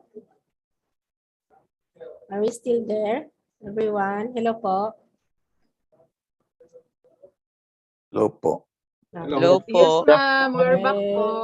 Oh, yes, good afternoon. Sana gising na tayo. Medyo ganitong oras talaga nakakaantok. Dito sa Manila umuulan. So let's resume. No? Sir Lokman, please. Okay, hopefully lahat nakapag-coffee break, no? At saka nakapahinga kahit papano, kahit konti. No, gaya ng sabi nga ng ating moderator, no? Na yung actually yung after lunch, no? Pag bagong kain ka talaga, yan yung mga delikadong oras. Dahil inaantok ka, busog ka, no? Lalo na kung malamig ang panahon, no? Antokin ka. So kailangan talaga ng kape, no? At pampagising. So we will proceed now at we will continue with the auditor's roles and responsibilities. Doon na tayo kanina sa yung sa audit report. Now, yung results of audit, no? Results of audit. An auditor's meeting is to be held to discuss findings and observations, as we have mentioned earlier, determine any non-conformances or non-conformities, categories, ika-categorize natin yung non-conformances, then prepare for exit meeting. So yung non-conformities at non-conformances, pag sinabi nating non-conformance or non-conformities, it means it's a failure or non-fulfillment of specified requirements. Generally, a halal auditor will report a non-conformance whenever halal requirements are inadequate or not followed correctly. Specifically, non-conformance will be reported in the event of, example, not meeting a specified clause or clauses of a standard like PNS 2067 or any other standard, halal standard. So, ang halal standard na fina-follow ng isang company, marami, no? Usually pag kunyari ang isang halal certification body may sarili silang standard, which yung standard na to encompasses other standards, international or domestic standards. So sometimes yun, mini-mention na doon, kasama na doon. Pag na-audit ka sa standard na to, you have complied with the standards, para ka na rin na nakakomply ng itong following standards. So katulad ng PNS 2067 at iba pang mga international and domestic standards.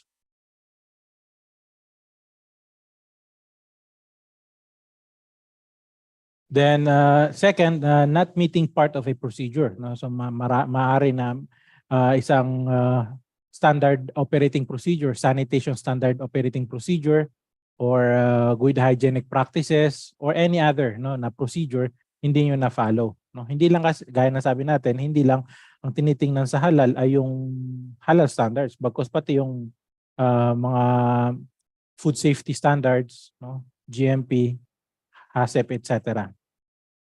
SSOP at lahat. Not meeting other recognized specifications or regulations. So mga ganun din sa inyong labeling, no?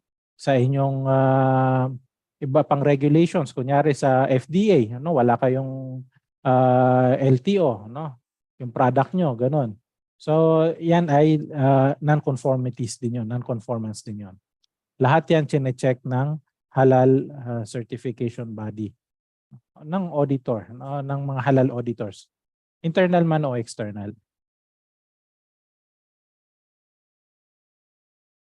Non-conformances records or NCR. A non-conformance is an evidence of a failure or non-compliance of specified requirements as a prerequisite in the standards. They are raised in the events of unable to meet, no? Ito yung kanina sinabi na natin, no? So Malaysian standard 1500 to 2009, depende. GSO standard, no, kung kayo nag-export. So kung sa target destination nyo, yung country ay may particular standard din na, so kailangan yung i-follow din yun. So any non-conformances must be formally presented to the auditee in order to initiate corrective actions. The normal approach is by raising the non-conformances report or record, which includes the following: date of the audit, details of the non-conformances. Ito na rin actually yung audit report, no? Pwedeng doon na rin yun. Clauses of the standard, site or department audited, auditee witnessing the non-conformances. Kasi kailangan nila mag-agree doon, no? A corrective action plan and the date of completion of the non-conformances.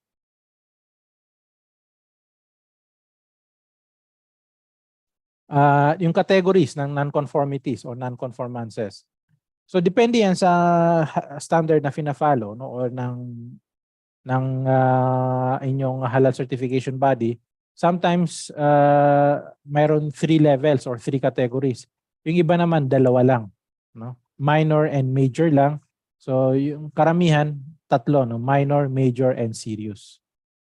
So you have to identify yung internal audit, halal auditor, or yung external na halal auditor. In-identify nila yan yung mga non-conformances. Anong category ba to? Ito ba minor, ito ba major, o ito ba serious? But may may definition pag sinabi nating minor, major at saka serious. So categories of non-conformance, kung pag sinabi nating minor or minor non-conformance, no non-halal risk. So means usually cleanliness issues, hygiene issues, no? Yung mga maliliit na kayang i-resolve kaagad. At hindi naman magiging risk sa halal. Major non-conformance, mga example niya, utensils used for non-halal have only undergone 1 obligatory cleansing process, no? No segregation between halal and non-halal products in the storage area. Mga examples to, later yung definition, no? Serious non-conformance, unacceptable or critical situations representing a non-halal risk. Ratings in this category requires immediate response and corrective actions kasi talagang total breakdown of the system na siya. So example, ingredients containing porcine derivatives, no? Talagang yung ginagamit nyo ay may halo na talagang baboy, no? Porcine. Or mayroon siyang alcoholic content, no? So very serious na yan. Hindi siya actually pwedeng masuspend yung halal, or actually usually suspension of halal certification yan. Then pwedeng kung hindi nyo ma-comply, ma-revoke na yung halal certification nyo. So serious, pag sinabi nating serious na NCR, ito ay unacceptable or critical situation representing a non-halal risk. Any serious rating requires immediate action, responses, and corrective action. This occurs in circumstances such as one of the ingredients has been found to contain fixed derivative and product contains alcoholic beverages such as wine. No? Major non-conformance naman ay ito yung mga NCR with major or serious deficiencies which could lead to a non-halal risk. Hindi pa siya non-halal risk pero pwedeng mag-lead to non-halal, pagiging non-halal niya, if not controlled. Any condition or situation rated as major requires a plan or program for rapid improvement. Repetitive or cumulative major ratings can lead to a serious situation such as utensils used for non-halal can be obligatory, can undergo obligatory cleansing. Sa market, ito ay Malaysian term, no? For obligatory or ritual cleansing. Only once. No? So may mga ganun na utensils na isang beses lang dapat mag-undergo ng obligatory cleansing. Hindi yung now, magsasagawa ka ng obligatory cleansing. No? Tapos sa yung production line. Then, nag-produce ka ng halal certified, then next day naman non-halal ang pinroduce mo, then magpapa-obligatory cleansing ka ulit. So usually iniiwasan yan, no, dahil talagang yan ay nagiging cause. Ito ay major non-conformance, no. Dapat kung nag-undergo ka na ng obligatory cleansing or ritual cleansing, as much as possible, wag mo nang gamitin ito sa non-halal. Pero kung ito ay gagamitin mo sa non-halal, dapat yung hindi ka bibigyan kanila ng ano bang gagawin mo talaga? Magpapahalal ka ba o hindi? No? O ito ba i-apply mo for halal certification o hindi? So pag once na ang management ay talagang decided na halal, dapat after ma-obligatory cleansing, kahit pangalawa o pangatlo niya ito, dapat hindi na niya ito ulitin, hindi na ito gagamitin sa non-halal production. Or no segregation between halal and non-halal products in the storage area. Yan usually nangyari, yung contamination. Hindi segregated yung storage, no? Yung storage niya, pati yung sa logistics, no, sa transport, no. So it may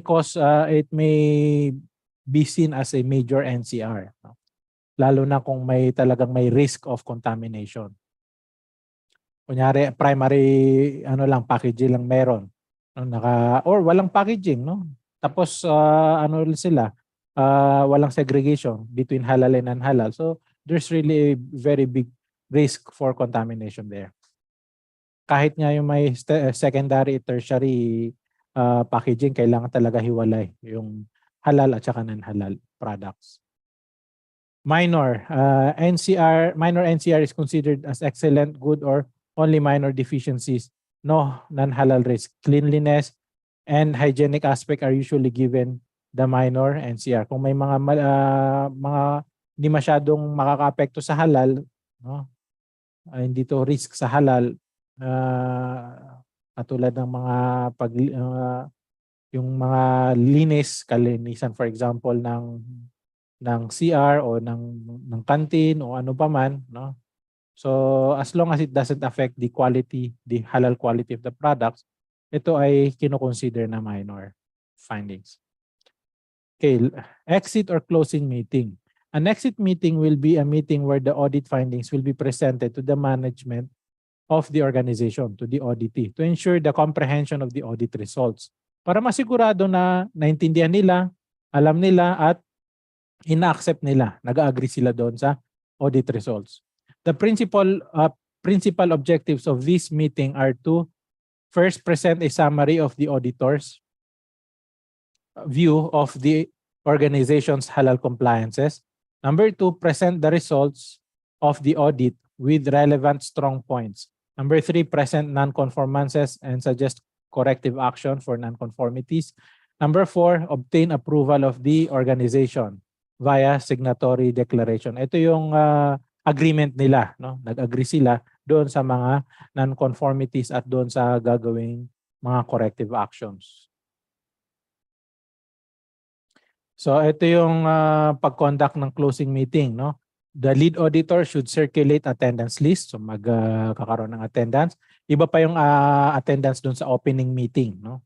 Sa closing or exit meeting, may another attendance din ulit doon.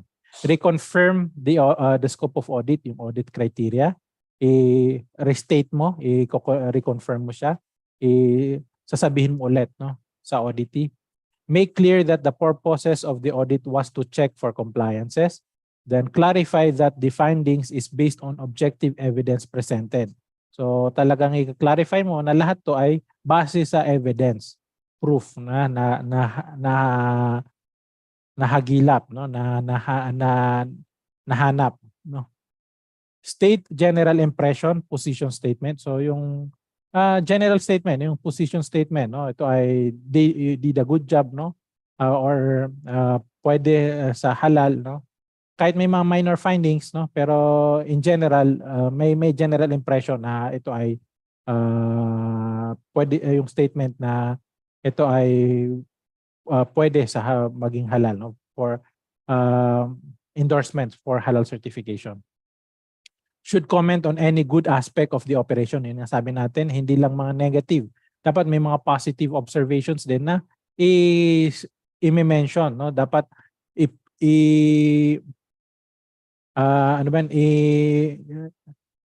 i-express, no, yung yung mga positive observations. Kailangan malaman ng auditee na may mga positive observations yung auditor, no? Ma-express nila ito ng maayos at para ma-encourage yung auditee na i-continue itong mga magagandang gawain nila, itong good practices, itong mga positive observations sa kanila.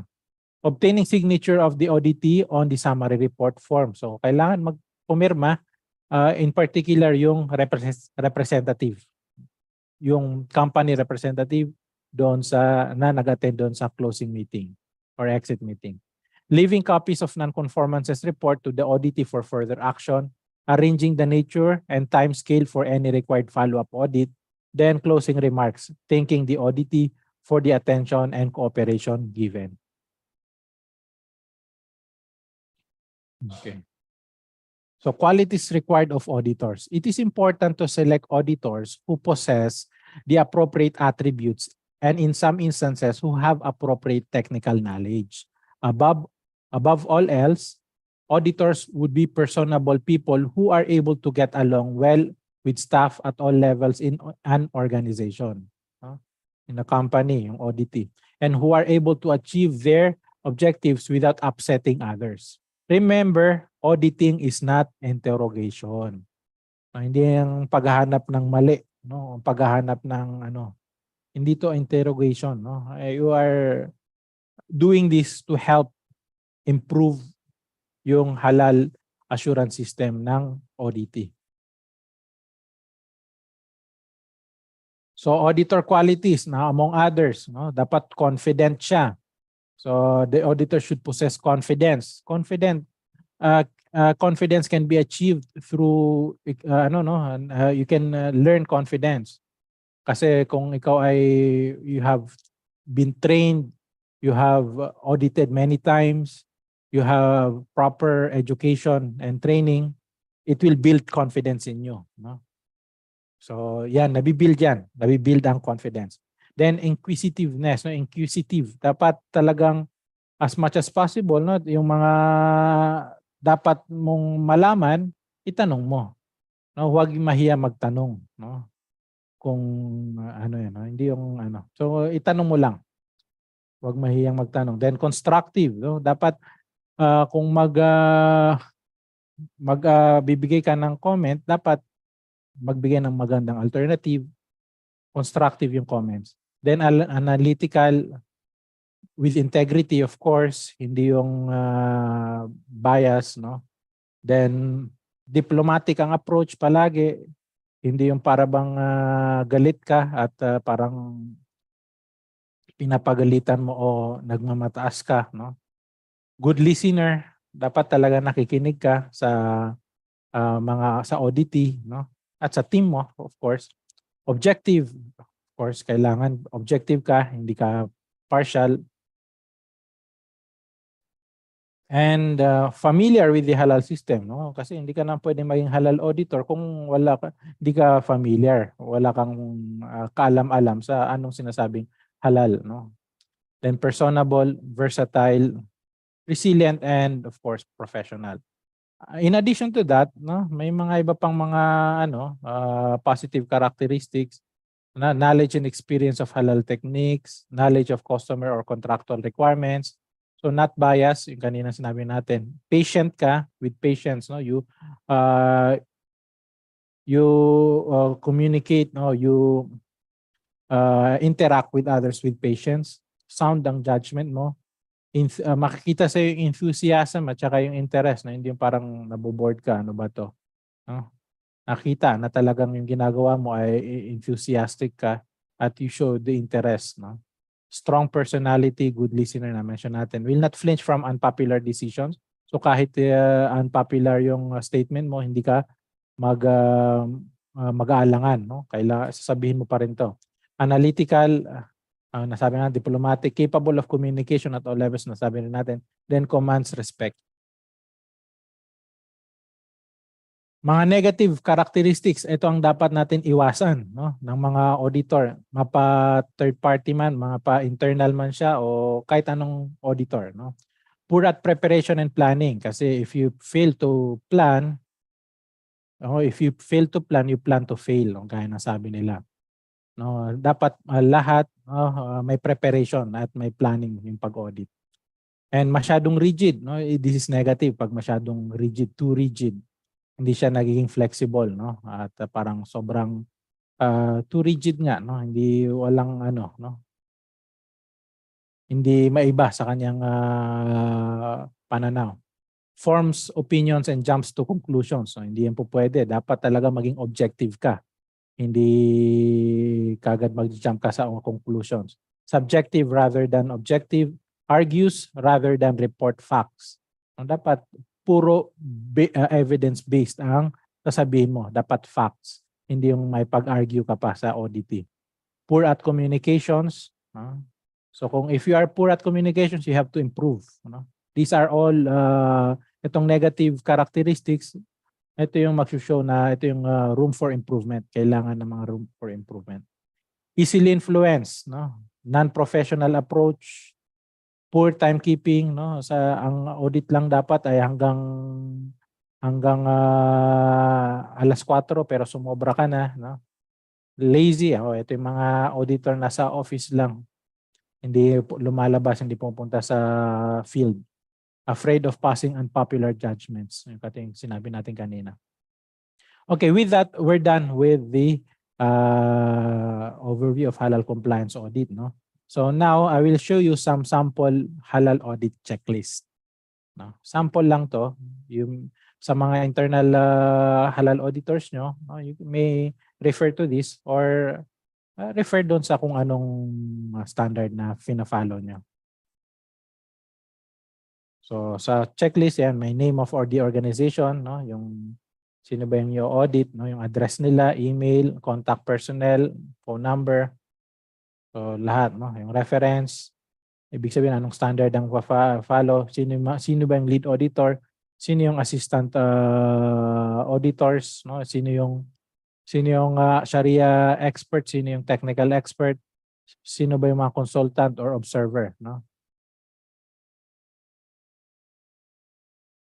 So instructions for completing the checklist. The auditors shall complete all the sections of the checklist.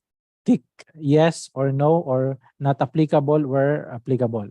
The auditor should provide specific findings, notes, and or suggestions where necessary under the column of comments and observations. The lead auditor is responsible for reviewing all sections of the checklist and ensures that clear and complete data or information are filled in. Audit findings must be carefully reviewed by the audit team prior to the closing meeting. Then yung levels of nonconformity. So dito ginamit niya critical, yung iba nga serious. Yung critical and yung serious. Then major and minor. Na-mention na natin to kanina. So here, anong type of audit ba to? Pre-assessment audit, internal audit ba to? Main certification audit, surveillance or renewal audit. Depende sa kung anong uri ng audit.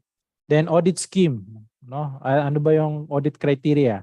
So ano bang i-check natin? So of course, check natin ang logistics, food services ba to, laboratory, farm, animal welfare, abattoir, processing plant, food manufacturing, cosmetics, pharmaceuticals, o finance ba to? Financial institution ba to? So guys, sabi natin, yung Islamic finance na yan ang may pinakamalaking portion ng halal industry sa Islamic global economy. So pwede yung mga auditor din, sine-check din minsan yung sa finance. So galing to sa Global Halal Management System, standard operating checklist. So first, usually yung organizational requirements, so check yan. Depende yan sa anong organizational requirements nyo. May SEC ba sila? Sila ba ay may FDA, LTO, Mayor's Permit, BIR, etc. So dito naman, pwedeng ilagay doon yung halal assurance. Meron ba silang established halal assurance system? Documented and implemented ba?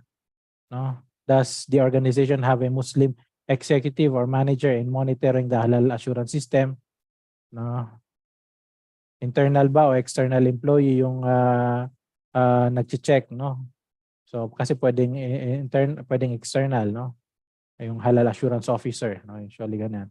Isang intern, tapos yan, lahat check. Then yung comments nyo, yes or no, not applicable, i-check nyo lang. Then yung comments and observations. Sa management commitment naman, mga example niya, is the senior management committed to the development and implementation and improvement of the halal management system o halal assurance system. So yan.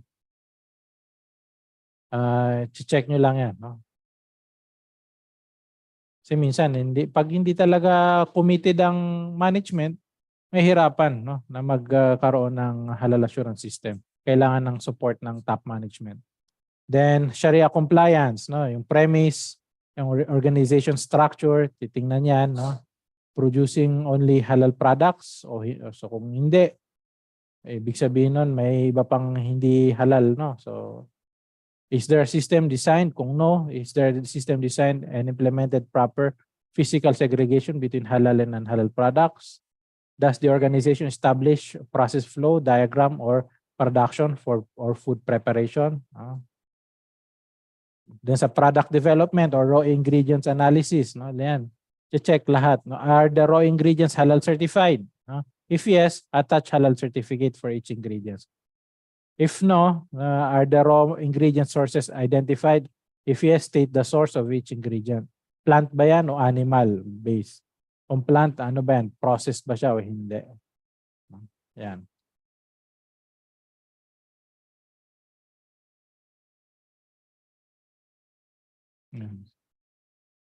So procurement, supplier selection, no? Section. Are the suppliers selected? Selection to. Supplier selection. Are the suppliers selected halal certified? No. If yes, attach halal certificate. No. If no, is there a letter of guarantee provided for the ingredient supplied? If yes, attach the letter of guarantee for each ingredient.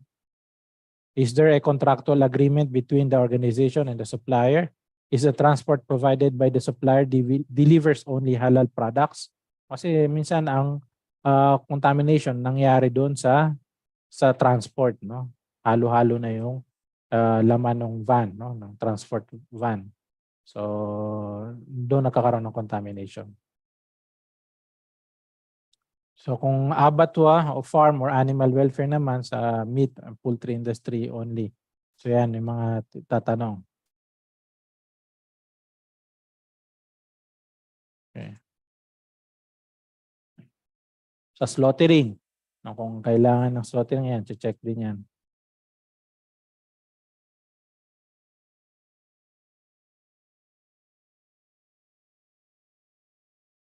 Food manufacturing, production, preparation, ito. Ito yung related sa inyo, no? So, yan. Ito ba ay napoproduce only halal products? Kung hindi, mayroon bang segregation? Kung wala, mayroon bang does the organization develop color coding system to distinguish between halal and non-halal? So, for example, meron kayong dalawang production line, no? So, usually para ma-identify mo alin ang sa halal, pati yung uniform nila, no? For example, green at saka red. Yung mga utensils, ganun din, color-coded. So alam mo kung ito ay para sa halal production line, ito naman ay for non-halal. Usually naman yung non-halal ay non-halal siya dahil non-halal hindi siya certified pa, no? Not necessarily na non-halal ay may baboy na o may alcoholic content na, etc., no? But still, pag hindi siya certified, kahit sabihin natin na wala yon, walang mga haram ingredients, pag hindi pa siya certified, it is still considered non-halal. So segregated pa rin siya doon sa halal certified at saka yung hindi pa halal certified. Color coding usually ang ginagawa nila, no? So if no, does the organization establish and implement a system for proper storage in chiller, freezer, and dry storage for halal and non-halal? Does the organization assign separate employee to handle halal and non-halal production? So yan yung mga ano, no, so yung yan yung usual o yung ibang chine-check sa mga food manufacturing or production and preparation. Sa distribution, delivery and transportation naman, no, sa logistics, yun, tinitingnan din lahat yan, no? Yung sa packaging, yung sa storage, no, yung sa transport, no, etc. Then quality management system, no? So usually chine-check din yung quality management system din ng company.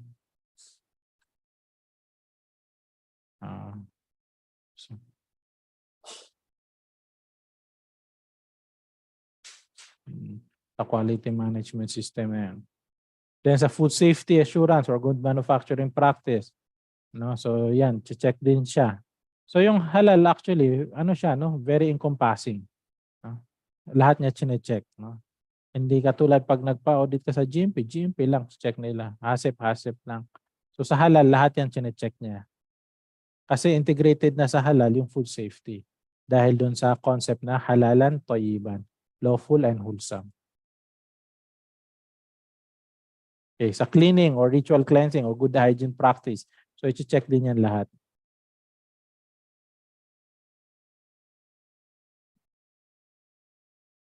Yung personnel, yung management and staff, may tinitingnan din siya, no? May training ba sila, no, for halal requirements, food hygiene, responsibility, etc. Corporate social responsibility. So usually chine-check din yung CSR ng company. Then environmental compliance din, no? Titingnan din. So very encompassing siya, no, na ano. Pero gaya na sabi natin, depende pa rin yan sa audit criteria ng auditee. Nililimit naman doon yung anong audit criteria. Okay. So yung observation report, etc. Then mag-prepared, tapos reviewed, then yun na, tapos na. So with that, we're done with the halal compliance audit course, no, HD004. Alhamdulillah, thank you very much for listening. Thank you very much for your cooperation and for your time. No? So 321.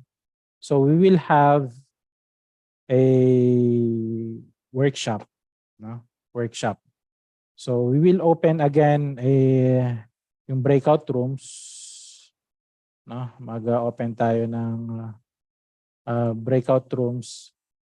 But you may use or may not use it. No?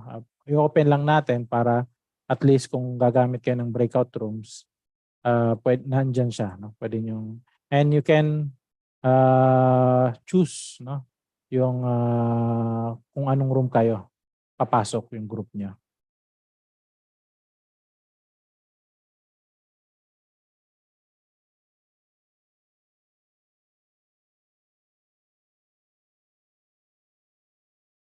Okay, let me just show you yung ano niya, magiging.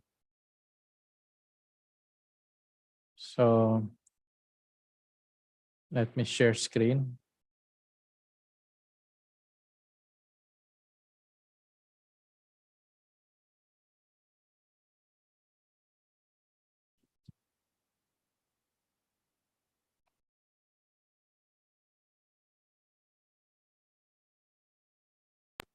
So, ang guideline nyo, no, for, hindi to sa, ano,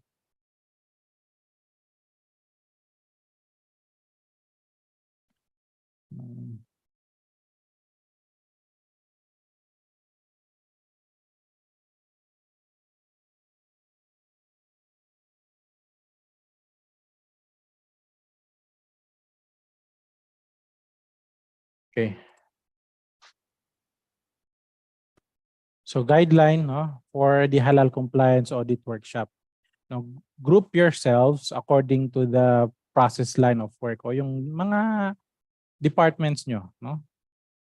And not necessarily etong nandito, but usually etong mga nandito, product development process, purchasing process, storage for raw mats and warehousing of finished products process, production process, and transportation, display, serving and merchandising process. So second, draw a flow chart for each process. Then third, create an audit checklist for each process. So yun ang inyong i-present, no? Group activities ulit ito. At you'll be given until 4:25, no? Para may oras tayo sa kasi may break din. Ang break natin ay 4:15 to 4:30. So kung balik na lang tayo ng 4:30, isama niyo na rin yung 4:15 to 4:30 niyo na break doon. Okay? So kindly group yourselves, no? Sa na to. Yung breakout rooms, I will create, siguro gawa ko ng 6 o 5. So pasok lang kayo dyan sa kung anong gusto nyong rooms. No? Kung kailangan nyo pa ng breakout rooms. Available siya dyan. Pili lang kayo. And before we forget pala, no, yung attendance, no, please do your afternoon attendance. Remember na ang inyong certificate ay nakabase sa attendance. Okay. So, yung mga questions nyo and clarifications later na, mayroon tayong Q&A portion. May open forum tayo later. So, you may start. No? You may start na with your activities, with your workshop. So, see you later.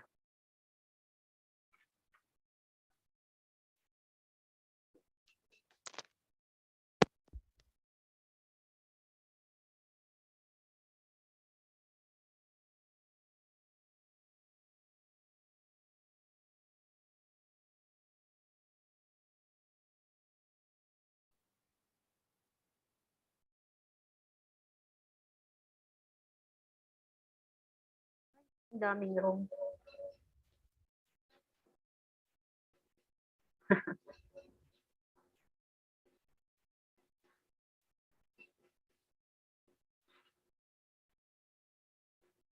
Isa pa lang nag-join sa room 4. So, Richard. Pipili pa ito ng room. Saan nyo nakikita yung rooms? Teka. Open Dito user siya breakout sa rooms po. gitna, breakout rooms. Dalawa na sa room 4. Baka puro room 4 to. Baka puro 4 na lang. So, Renzi, dapat hiwalay ka sa line mo. Purchasing process, Brad. Production, Samahan saan kita. kayo? Production team. Doon tayo sa 2, 1, 3. Hindi, yung Asan yung production team. Dun sa breakout room? production Parang hindi ko process. nakikita. Mga sa gitna. Nasaan, ma'am? Tabi ng Ilalim. share screen. Team production sa 1 tayo or 2. Oo, nasaan yun? Ba't hindi ko siya Sa tabi na shared screen. Wow, ang galing na ni Ma'am Isa, Glad. saan tayo? Sa tabi, wala naman. Saan ba? Hindi ako, ayun. Siguro yung Bakit 6-2? Di ba 5 lang naman ang option? 5 Ay, lang. 5 lang Opo, naman. 5 lang. Pero 6 Opo. ang rooms. I-define nyo na kaya, ma'am, kung sino-sino po ang sasama sa ano kaya. Ano Siguro department? Room Dali, 1. sige. Ano na lang. Yan, Sino room ang 1. gagawa ng product development? So, yun na yung room 1. Sino yung gagawa nito? Oo, ganun na lang. Room Valencia. 1, the product development. And ito, R&D. Dito kami sa purchasing. Room 2 kami. QA join sa tayo sa R&D room. na kayo. Seed sa R&D, product development na kayo. Kami na sa production process, ha? Sige. R&D si QA. QA. Purchasing process kami. Merchandising tayo, ma'am, di ba? Saan kami merchandising? Glad. Yung admin, Purchasing purchasing na lang process tayo. na lang. Purchasing na lang tayo, ma'am. Ala. Transportation. Tapos, Sino gagawa? Wala tayong Miss transportation G. eh. Storage for raw material. Warehouse at saka matcon sa C3. Room 3 pala. Sige, ma'am, mabilis. Pass na lang tayo sa E. Pass na lang yung E. Wala naman tayong ganung process. Wala namang E eh. Walang merchandising group dito eh. Hanggang D na lang tayo. So hanggang room 4 lang tayo. Process the production. So dito na tayo sa purchasing process admin. Yeah. Sige. Join na kami sa 2. Doon sa number 3, MSG warehouse, matcon. Doon kayo. Ikaw, parang wala akong kasama doon. Hindi pa ako nag-join sa room 2. Tinitingnan ko kung yung iba nag-join na sa ibang room. Opo, ayan. Once mag-join ka ng breakout room, wala ka na dito sa main. Opo. Ayan. Wala pang QA na nagpupunta sa room 1.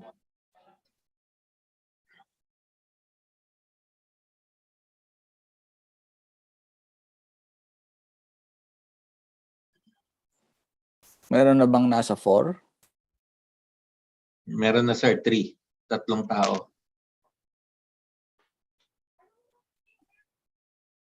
Seed. Seed.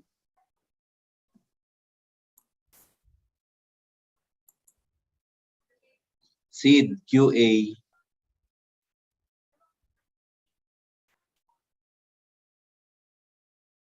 Sir. Sa room 1 kayo. Okay po, okay po. Tapos MSG, warehouse, Matcon, room 3.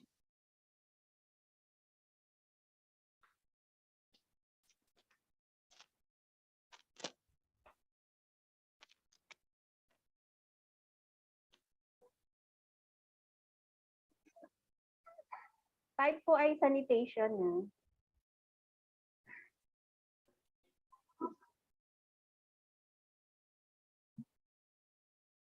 Ay, sino yung nasa room 5? Dalawa. Alin na? Transportation, dispatch, merchandising yata.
Good afternoon, everyone. In 3 minutes, we will close the breakout room and everyone is required to go back to the main room.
Again, good afternoon. Kindly inform your colleagues that we will close the breakout room in 2 minutes and everyone is required to go back to the main room and prepare, no, for the presentations.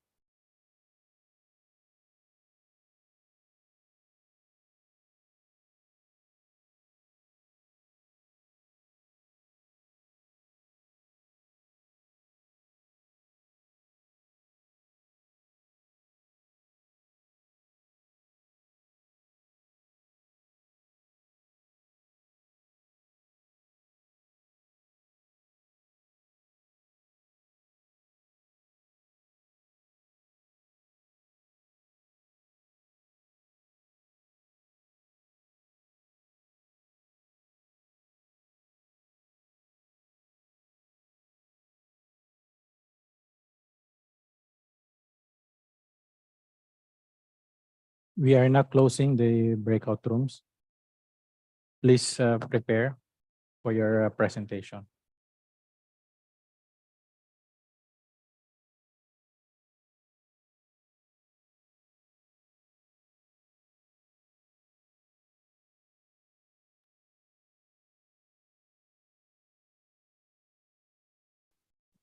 For those who have not yet filled up or signed in for the attendance form, kindly fill up the afternoon attendance form using the link provided in the chat box.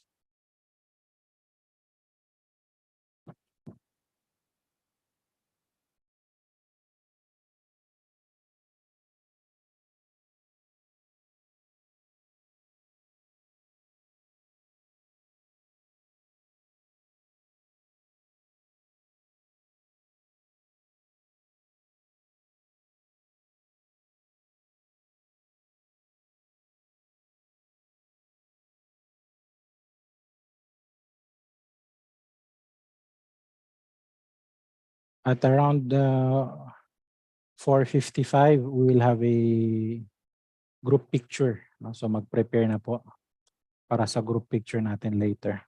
Okay, so those who are done with the workshop, so I heard apat, no, na processes. So pwedeng mag-start na po yung tapos na. So Ay, sige. Sir, kami na po mauna. Sure. QA department po kami. Ang na-assign po sa amin ay research and development. Then ako po magpe-present, then Sheila will discuss po yung nagawa namin. Sure. The share function of share screen function have already been enabled. Kita na po. Yes. Loading. Ay. So still loading.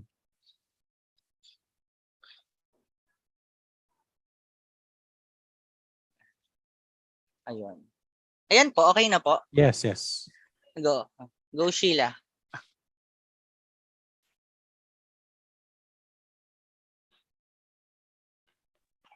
Hindi ka marinig, Sheila.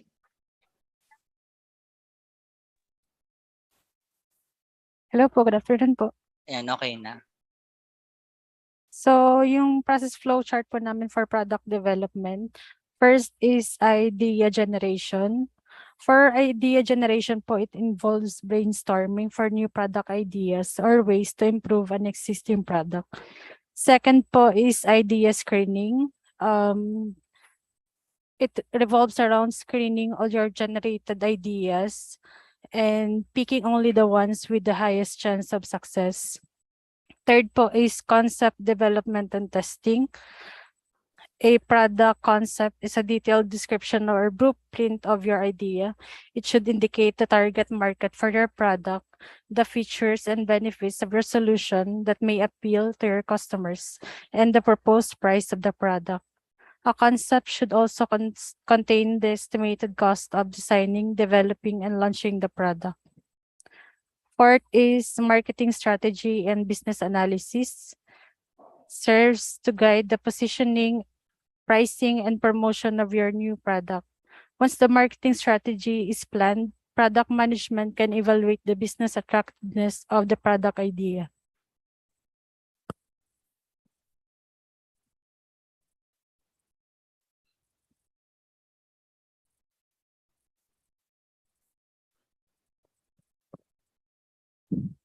Next po is the product development. This is the stage consists of developing the product and concept into a finished and marketable product. The product development process and the stages go through will depend on your company's preference for development, whether it's agile product development, waterfall, or another viable alternative. Next is the test marketing. This is the releasing the finished product to a sample market to evaluate its performance under the predetermined marketing strategy. And the last is the product launch. This is the ready to introduce the new product to the market. Ensure the marketing, sales, and customer support teams are in place to guarantee a successful launch and monitor its performance.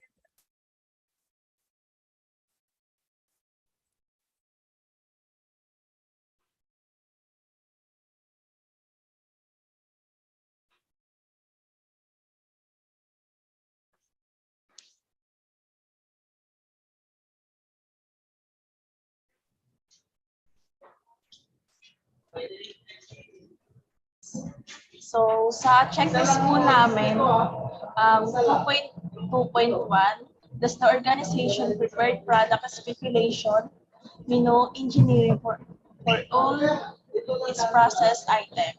Sa 3.2.2, does the organization establish the raw materials, ingredients, speculation, list per product item?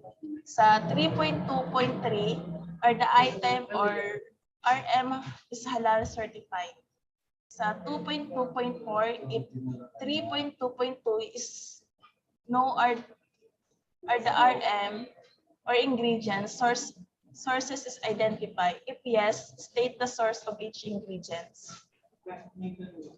Sa 3.2.5, for the meat, poultry, and other animal-based raw material, is there a valid halal certificate? Yes or no? Sa 3.2.6, for the RM ingredients like additives, emulsifier, or coloring, is there halal certificate attached? Yes or no?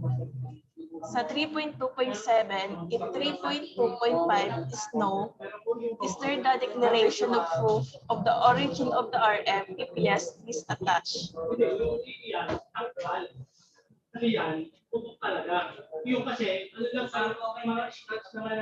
Okay na po, sir. Okay. Thank you very much. No. So here, I just.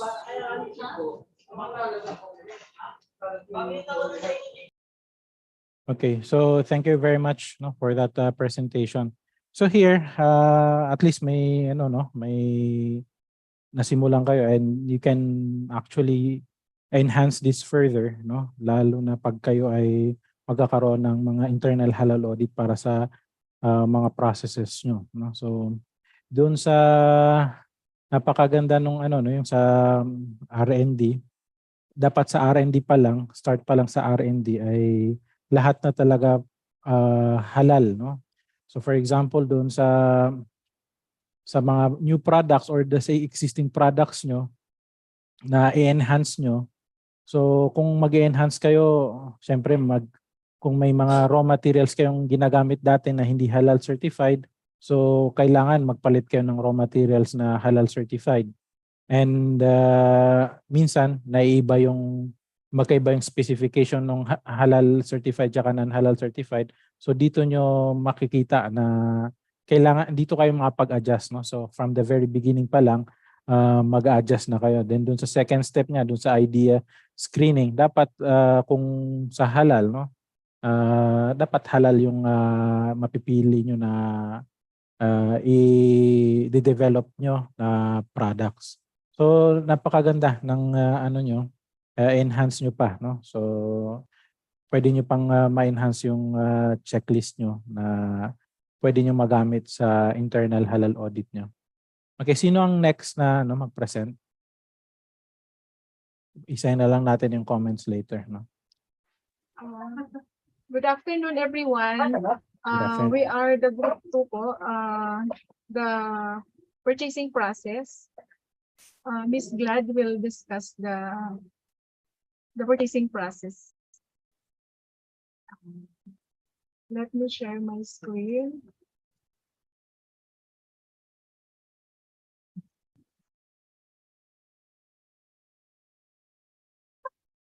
Okay, good afternoon. Our task is, as purchasing, we have to do our task in providing all ingredients necessary in the process of production.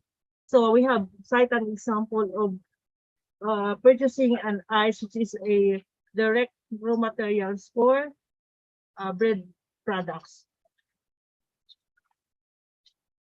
Of course, it will have to start with a PR from departments who need the material. So from staff who needs the PR, it will be reviewed by purchasing staff. And the staff will validate the requestor or the requested raw mats. Then after that, this PR will go to our managers or the immediate supervisor for approval of the PR. Then after that, once the PR was approved, they have to sort for or seek for suppliers which will meet our quality and other criteria for purchasing. We have criteria like, for example, the quality, the timeliness of the item, and of course the price. Of course, once it was approved by a general manager, the purchasing staff will look for a supplier already. So at least 3 or 5 suppliers will be searched, and whenever they have to meet the criteria to that to the crushed ice, then it will be tabulated. Let's go to other chart. Of course, this is the procurement process of how we produce or we purchase an item. We have to identify the selection, or which I have said already, the criteria are the timeliness, the quality, and the cost of the certain material. The consistency whether this supplier can supply us what we are needed, since we are supplying a bulk delivery or production. And then the next one, if there are some problem, we have to revalidate all the suppliers as to their capacity to give us this item. Since we are just looking for the crushed ice, of course, we are very familiar with their quality as to certification, like certificate of potability. Are they using the mineral, or are they using a clean water or a potable one? And then we will decide And then after that, if we have already chosen who will be our supplier, we will prepare PO as to the one we have selected. And the PO will be signed by the approvers or our boss, and this will be negotiated to the supplier. Once the PO was signed, we will send it to the supplier and we'll just wait for the delivery. And then, of course, we have to show on the checklist what are the guidelines as to accreditation of the supplier. So especially we are looking for a halal, or we are we want to certify with halal. Of course, we have to meet all some criteria. These are the checklists. So we have listed. So we have listed some audit checklists here. One is, are the suppliers selected halal accredited, certified? If yes, they have to give us the certification of halal. Since it's just only a water, then probably you are safe. What we are going to say is, are they clean and potable?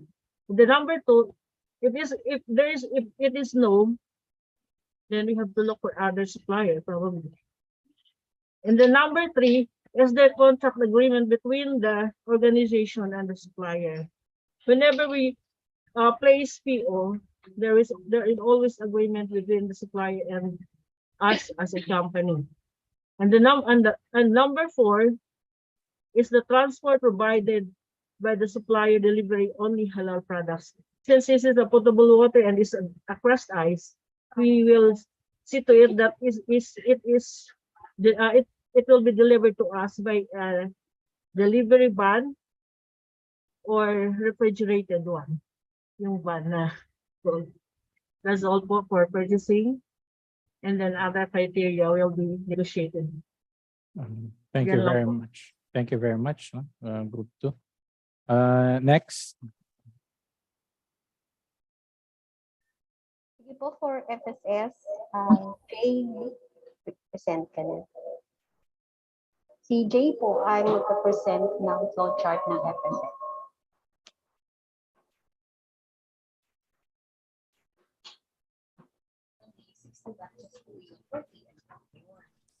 Yung combination ng mga cluster funds at cluster Screen.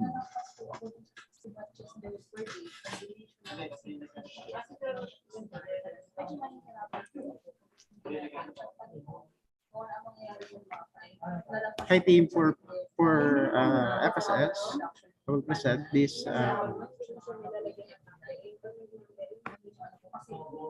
So let's go to the general processes. So for the SSS, we have cleaning and sanitation, and then pest control. So for cleaning and sanitation, we have perimeter cleaning, offices and support areas cleaning, production areas cleaning and sanitation, and then cleaning, chemical handling, and usage. So we've broken down these perimeter cleaning to solid waste management and washing activities. The production areas cleaning and sanitation, we have production cleaning and sanitation, obligatory cleaning. So this is based on frequency. So for pest control, we have chemical treatments and mechanical treatments. So these are the treatments. Para sa breakdown, for perimeter cleaning, meron kaming pans and rack cleaning. And then, to break it down, pull out of production, removal of dirt, rinsing, washing using detergent, then rinsing, sanitizing, drying and storage, and then verification and issuance. So, for production cleaning, ito example lang. Cleaning based on set frequency, then removal of dirt, for example, sweeping, wiping, then washing down using detergent, rinsing and sanitizing, drying, then verification and by TL and supervisor. Example lang sa chemical usage, sa chemical handling and usage, so it starts with receiving and inspection of chemicals from approved suppliers, and then we store them, Kapag gagamitin na namin, we have standard dilution, and then monitoring of this concentration, then issuance for usage and handling. So, sample lang din sa pest control. So, ito ay for mechanical devices, for example, rat traps, identification of areas based on trap mapping, inspection based on set frequency, and then test handling and cleaning if in case merong huli, and then replacement of traps if needed, and then documentation and record keeping.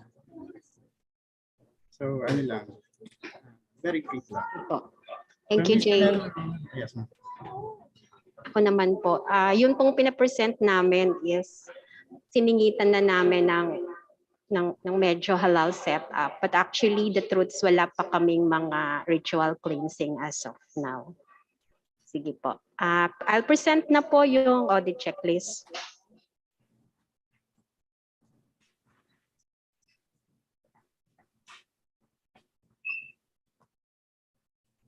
Kita na po. So this is the audit checklist, the organization, the date of audit, the references, the lead auditor, si J or si RG, and then ako yung assistant. The type of audit, surveillance, and then the audit scheme is the food manufacturing. So for the audit of cleaning, ritual cleaning, and good hygiene practice, does the organization implement a comprehensive cleaning program? Yes. So the evidences and the remarks, of course, the SSOPs. Does the organization distribute to all employees written instruction on cleaning methods to be used at each production area, food prep area, and all equipments? I put NA dito. Hindi po kami nagbibigay ng mga documents sa personnel, but we do and conduct training. So the evidence that we can give them is the minutes of the meeting of the training that we have given to the personnel. Okay, does the organization engage food grade cleaning chemicals? So I discussed kanina, meron kaming receiving ng chemicals, and then there is the chemical MSDS provided by the supplier. By the way po, yung nire-review namin yung supplier namin ng mga chemicals for cleaning, marami na rin kaming nakikita sa kanila na sila ay halal certified. Okay po.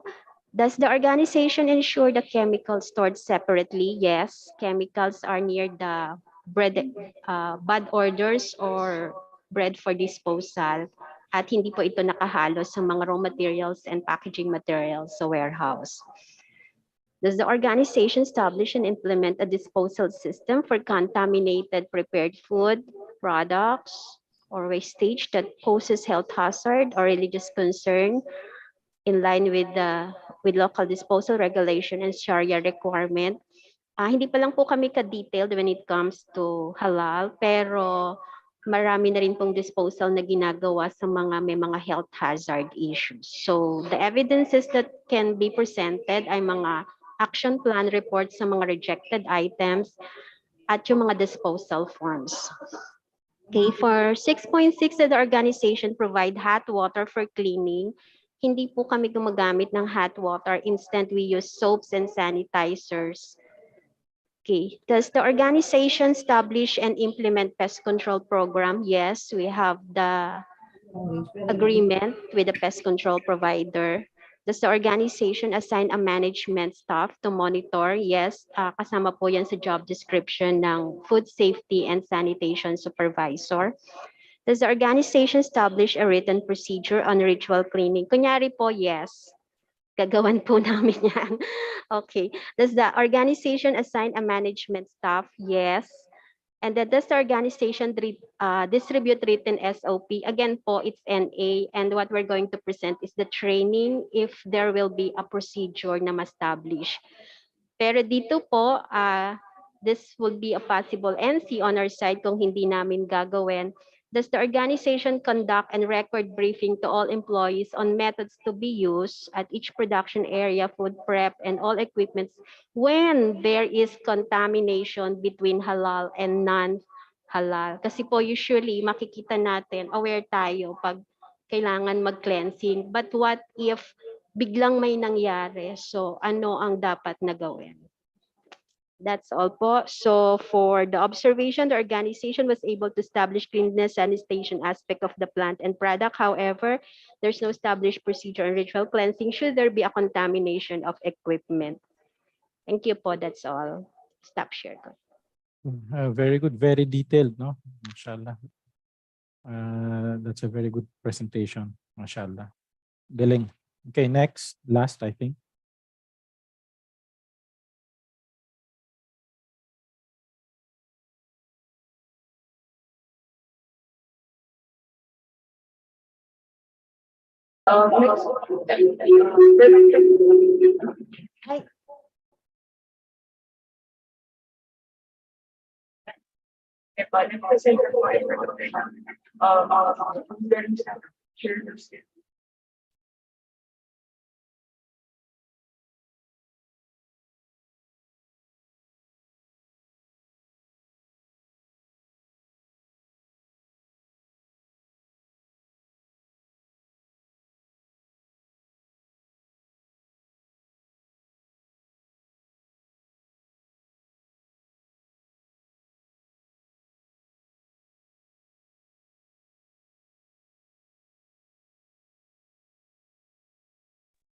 Sino, Lee? Nakamute ka yata.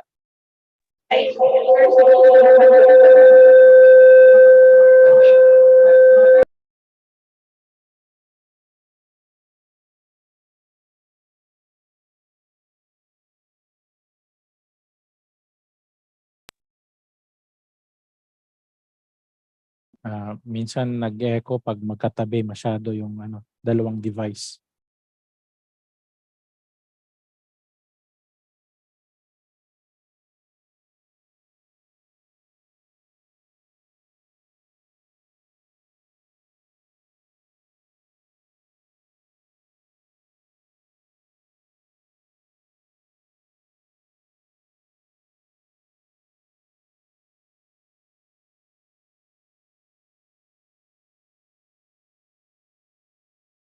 Nakamute ata, hindi namin marinig yung nagsasalita. Nagsasalita na ba? Good afternoon. Here is our simple production flowchart. So generalize na po ito. So from mixing of the raw materials to sponge fermentation, we do the process of dough mixing to make up. So after of molding the dough, nagkakaroon na po kami ng panning. So from panning, we undergo the process of proofing. So after proofing, we go to the process of baking, following the parameters of baking. So after baking, the baked products are now depanned. And we now proceed to packaging. So yun lang po yung simpleng process ng production. So here's our audit checklist. From the mixing process, we have to check if nag-e-echo kasi. So we have a no mixing between raw materials or products with non-halal materials or sources or those with uncertain halal status. Second, products applied should be produced consistently with updated production record. Third, preparation of products shall be in compliance to requirement by the Sharia law. Number 4, FCS or equipment use is free from non-halal. On the fermentation process, we have to check if the FCS or the equipment use is free from non-halal. Thus, the fermented sponge are properly labeled. On the makeup process, again, we have to check if the FCS or equipment use is free from non-halal. On the panning, we have also to check if the FCS or equipment used is free from non-halal and thus the molded dough is properly labeled. In the proofing process, we have also to check if the FCS or equipment used is free from non-halal, as well as on the baking process. Also, you have to see if the baking parameters are followed and if the oven used are calibrated. On the depanning process, you have to check if the FCS or equipment used is free from non-halal. While on packaging, are the PMAT storage used is free from non-halal. FCS or equipment used is free from non-halal. Does the organization establish and implement a traceability system should the contamination occur? Use of a standard PMAT with proper labeling of the product. For the personnel, does the organization assign a different employee to handle halal from non-halal? And then, are production personnel aware on the basic principles and fundamentals of halal? For the food control and monitoring equipments, are the thermometers, hygrometers, weighing scales are calibrated? So, yun lang po. Thank you. Okay, thank you very much. So, alhamdulillah. So, we're done with the presentation. And here, you will have the idea, overall idea, no? How to make sure kung mag-internal halal audit na kayo, you can see kung anong mga NCs nyo at saka pwede na kayo mag-develop ng ano nyo, ng mga corrective actions nyo. So in general, no, ang comments, no, ang palagi natin tinitingnan dito ay yung talagang masigurado natin na yung sa whole chain, no, doon sa processes na dinadaanan ng products ninyo, dapat from the start hanggang doon sa finished product ay masigurado na halal siya, no, halal. So sa R&D, gaya ng sabi natin, doon siya talaga nag-start, no? Kung may bago kayong product, new product, or may enhance kayo na product, doon pa lang dapat nandun na yung i-consider na doon pa lang yung pagiging halal niya, no?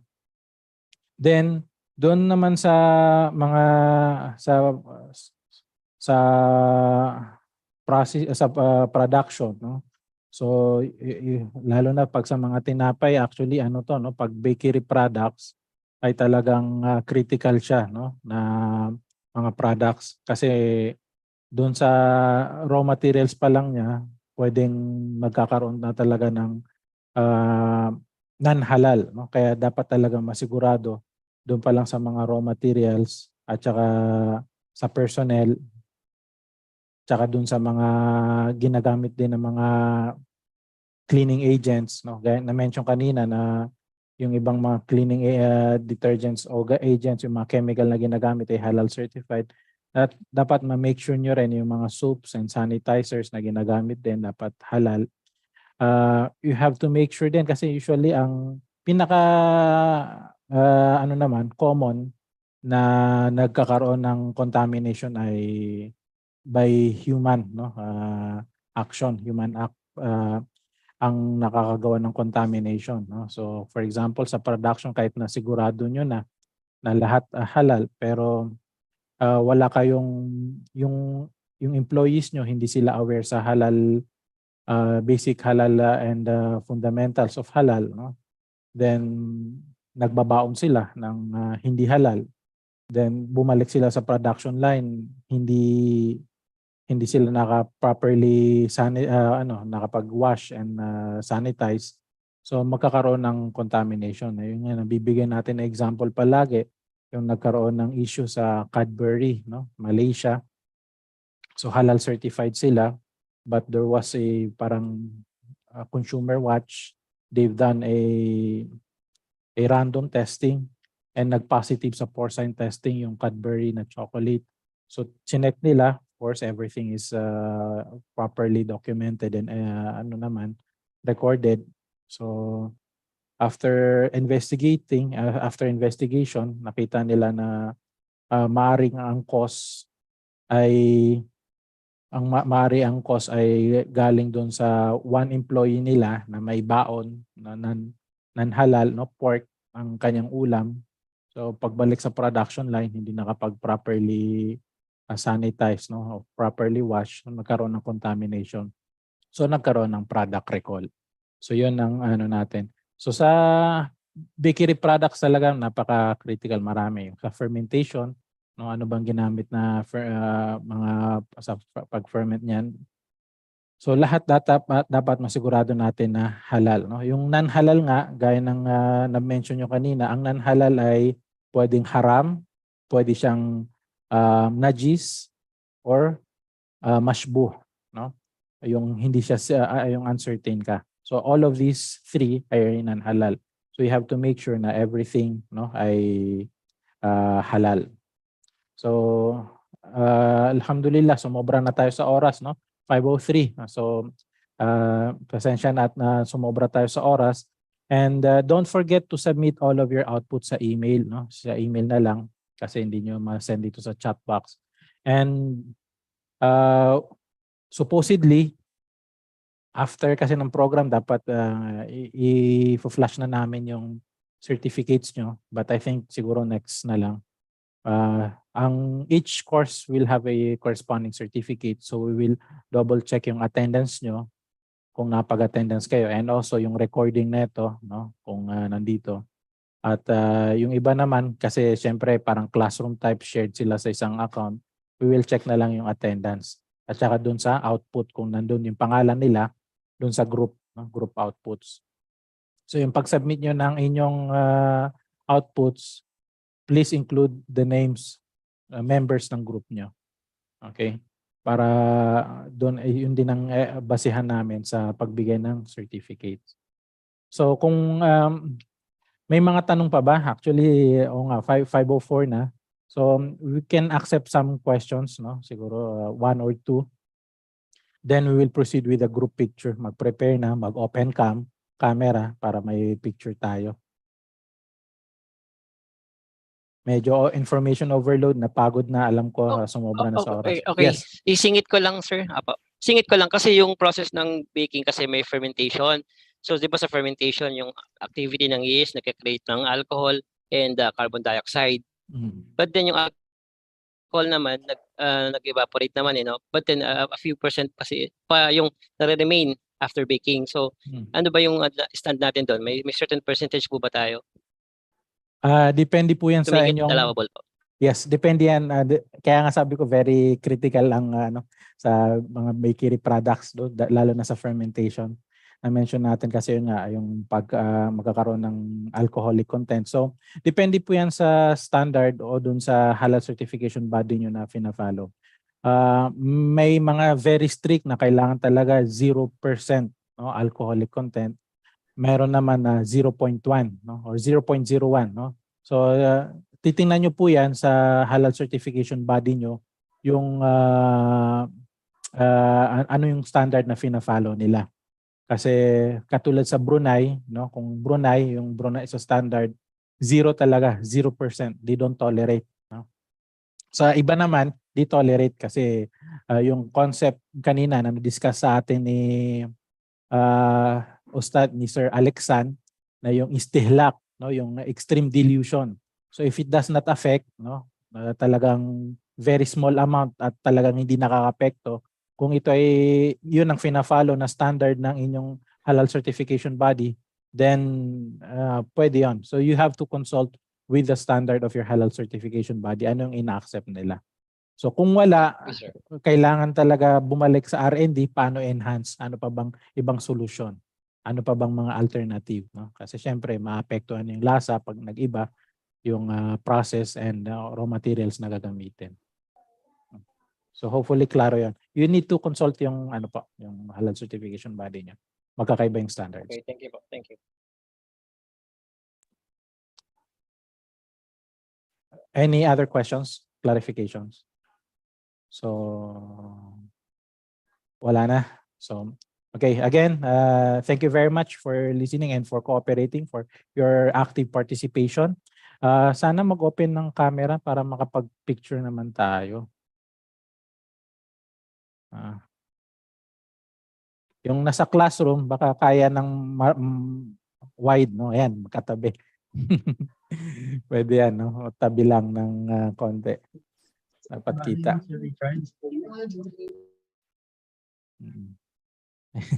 Ano yan?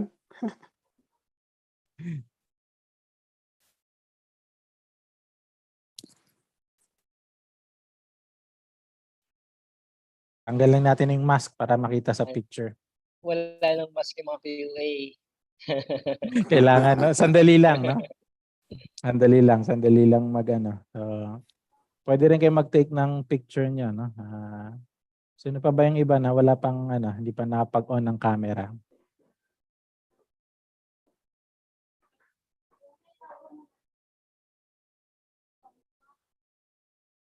Lahat na ba? Si Ma'am Valdez,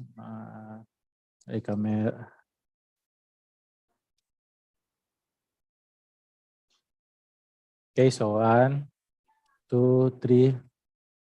Smile.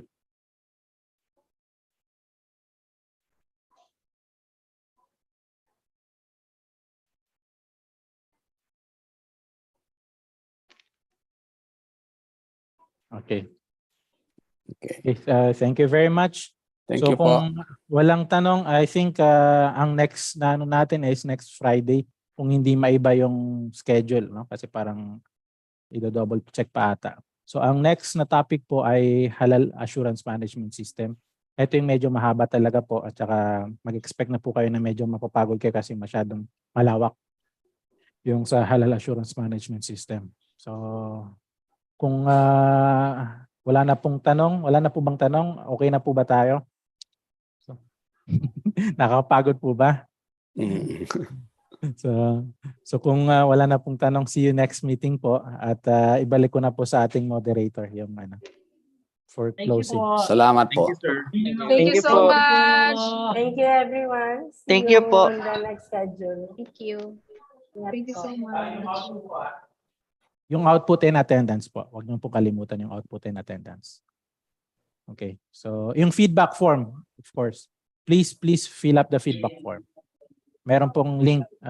Siguro pwede niyong itanong kay Ma'am Lee, but we will kindly put it in the chat box, yung feedback form. Okay. Sir, pwedeng sabay-sabay na namin yung feedback form next. Kailangan ba per day po ang feedback form? Kasi may isang session pa tayo. Pwede rin po, pero baka makalimutan eh. Minsan nangyari, nakakalimutan po yan. Kasi pag naipon, medyo sabi nila, ano ba to? So mas maganda po kung kaya, ngayon na po, before, then later, isubmit nyo na rin po yung mga outputs nyo. Kasi ipaprocess na rin po yung certificates nyo. Yung certificates din po ay bukod sa soft copy po, may hard copy po yan, i-LBC po namin sa inyo. Okay, so yung feedback form na ano na ba, nabigay na sa chat? Okay, so nandiyan na po, pwede nyo pong ano, and pwede nyo i-double check kay Ma'am kay Miss Lee, no? Katindig. Okay, so kung wala na po, see you next meeting. Bye-bye. Bye. Bye. Thank you so much. Bye po. Thank you po. Thank you po. Po.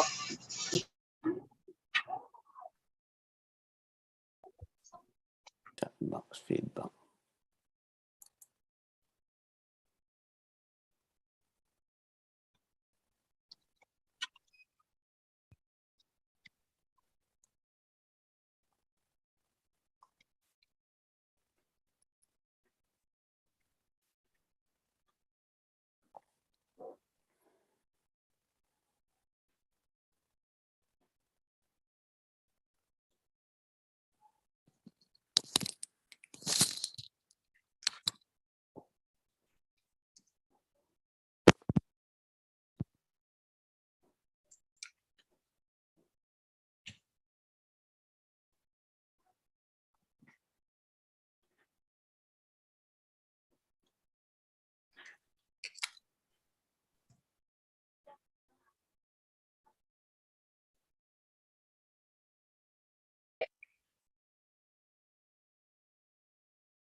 Ano ang title ng seminar? Di ano pang title natin? HD001, sir, at saka HD004. HB001 yung nauna. HD, opo, sir. Sa Hotel Delta o Hotel Bravo? Delta, sir, Delta. HD001 At saka saka HD004. 004, yung pangalawa. Opo. Thank you.